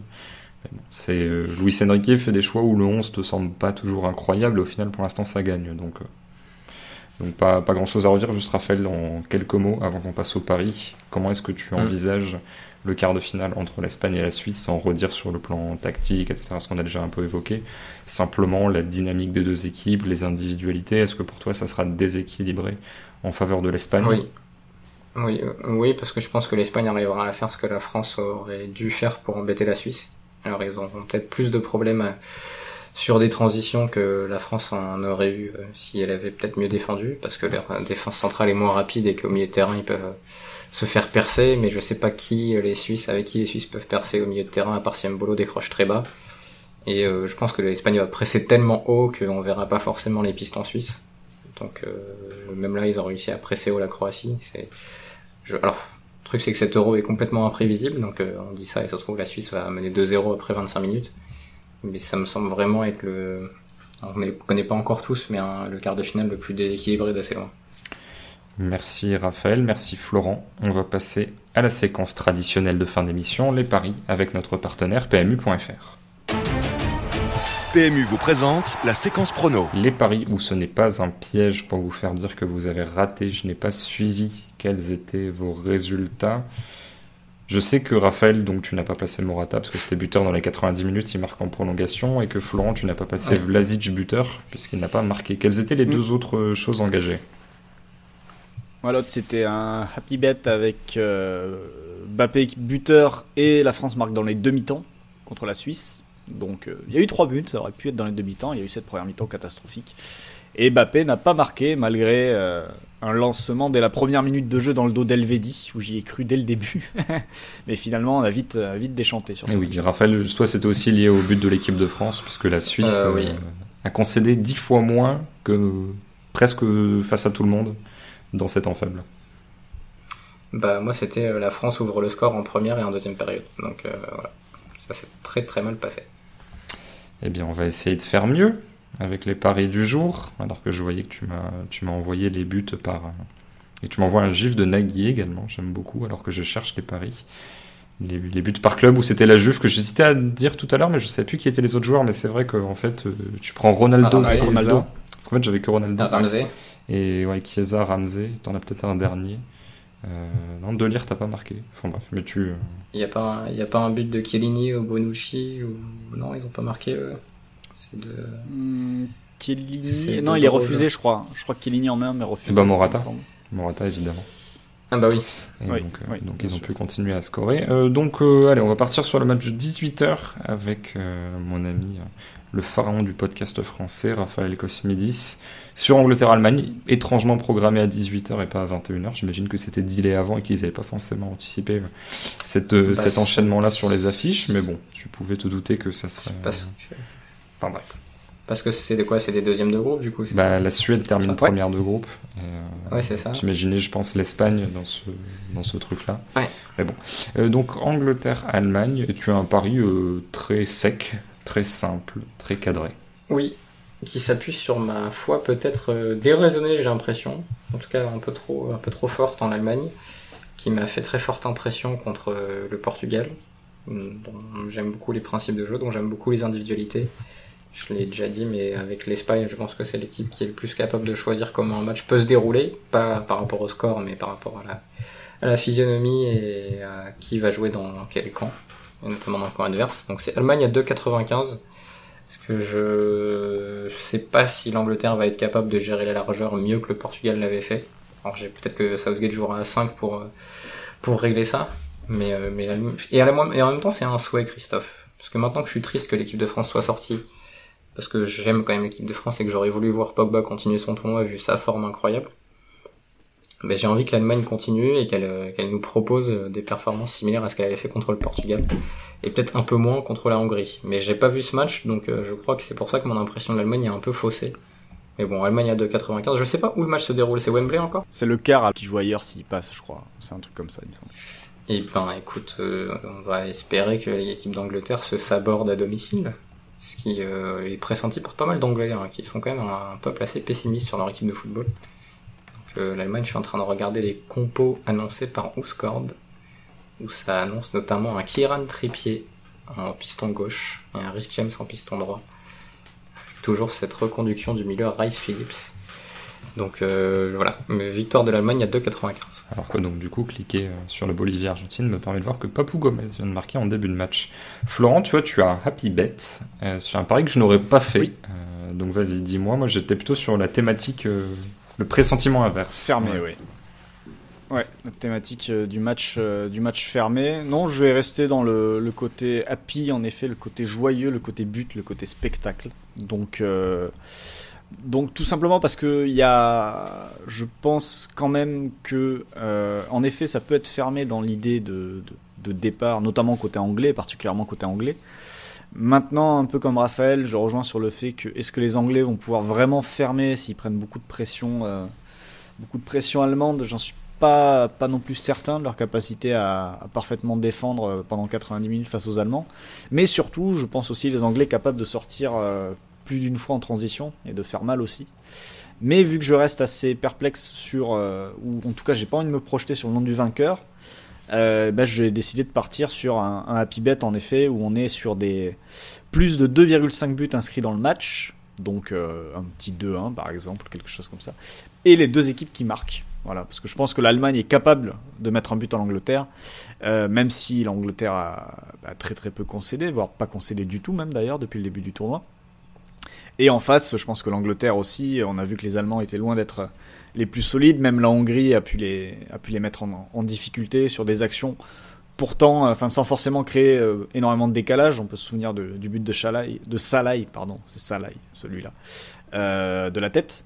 Donc voilà, je pense que Angleterre-Allemagne, je pense qu'il peut quand même y avoir des buts, même si les plans sont pas forcément fameux et hyper ambitieux, surtout côté anglais. Je pense que ça peut se débloquer. Il suffit par exemple, tu vois, qu'il y ait un but inscrit dans les premières minutes, dans les 20-30 premières minutes, et ça peut vraiment lancer un match où ça peut partir un petit peu plus dans tous les sens que prévu. Voilà. Et la cote du coup est à 2,40. Tant qu'à faire, ça peut être utile. Raphaël, ton syndrome de Stockholm, la Suède affronte l'Ukraine, une équipe que tu détestais et que tu finis par aimer. Tu finis par aimer le bourreau de tes émotions pessimistes liées au foot. Par aimer, détester, oui, j'apprends. Mais elle est quand même plus sympa grâce à un joueur, c'est Alexander Isak. Et puis si Forsberg en plus continue à revenir en forme, ça ne peut qu'être positif pour l'équipe de Suède. Elle a aussi l'avantage de jouer l'autre équipe peut-être la moins intéressante des huitièmes de finale, c'est l'Ukraine, qui à part McHook, je sais pas, vous avez bien aimé, moi j'ai pas été enchanté par cette équipe d'Ukraine. Je sais pas, ça manque de folie, ça manque de talent individuel, ça manque de créativité. Je suis pas fan de cette équipe d'Ukraine et je les vois pas assez forts pour aller embêter ce bloc suédois compact en 4-4-2. Là, je sais que je vous séduis, que je vous envoie vers des moments heureux. Demain soir, on va se régaler à 21h. pour conclure ces 8e de finale, ça va être sublime. Donc Suède-Ukraine, mon pari c'est que la Suède va gagner sans encaisser de but à 3,40. Voilà. Je pars sur la solidité défensive des Suédois et sur le talent offensif de Forsberg, d'Alexander Isak. Sur les touches, pourquoi pas de Lindelöf avec un Danielsson qui monte à chaque fois dans la surface. Je pense quand même que je donne un léger avantage à la Suède. Et je pense que ça peut faire une victoire 1-0, sachant qu'après la Suède croisera, rappelez-le moi, le vainqueur d'Allemagne-Angleterre. Le vainqueur d'Allemagne-Angleterre, ce qui donnera donc un match horrible quoi qu'il en soit, parce que la Suède du coup aura 15% de possession. C'est très bien, mais voilà, Suède 1-0 ou 2-0, mais en tout cas un petit match où la Suède va maintenir sa cage inviolée. Et en plus Olsen est très bon depuis le début de la compète, il est en forme, c'est un argument supplémentaire. Tu l'as pas mentionné, mais je t'annonce que Kulusevski va être énorme. Florent, ton pari est dans la veine d'un des joueurs que Raphaël a cité pour faire la différence côté suédois. Ouais, peut-être le meilleur joueur suédois depuis le début de l'Euro, même si ça se voit pas trop dans les stats, c'est Alexander Isak. Et Isak n'a donc pas encore marqué de but, et c'est une anomalie qui du coup va être rectifiée demain. Voilà, tout simplement face à l'Ukraine, une équipe d'Ukraine dont on avait vu sur les premiers tours, qui avait en effet, pour un petit peu rattraper ce que disait Raphaël, quelques idées intéressantes avec le ballon, par Yaremchuk, par Yarmolenko, mais qui, c'est vrai, dès qu'elle devait défendre, dès qu'elle n'avait plus la balle et que ça devait défendre avec son bloc médian en 4-1-4-1, était assez facile à balader et assez facile à trouer. Et du coup, dans ce cas-là, qui mieux que l'avancante, qui est capable en plus de faire des différences individuelles pour marquer. Donc voilà, un petit but d'Alexander Isak, il est coté à 3, il me semble, parce que voilà, il n'a pas marqué lors du dernier match de la Suède, il n'a même pas marqué depuis le début du tournoi. Il a eu beaucoup d'occasions et c'est sur ce match-là qu'il va récolter tout ça. Eh bien c'est beau, c'est magnifique. On arrive quasiment à 2 heures d'émission. C'était long, on va terminer le montage à 3-4 heures du matin, mais ça valait le coup. Merci messieurs de m'avoir accompagné à nouveau dans ces péripéties nocturnes. On se retrouve demain pour un épisode qui a de bonnes chances d'être plus court. On espère quand même qu'il y aura des choses intéressantes à dire. On verra tout ça demain. Bonne nuit à vous deux mes amis, bonne journée à tous ceux qui nous écoutent, et puis à très vite. Ciao. Ciao. Salut. Cordialement.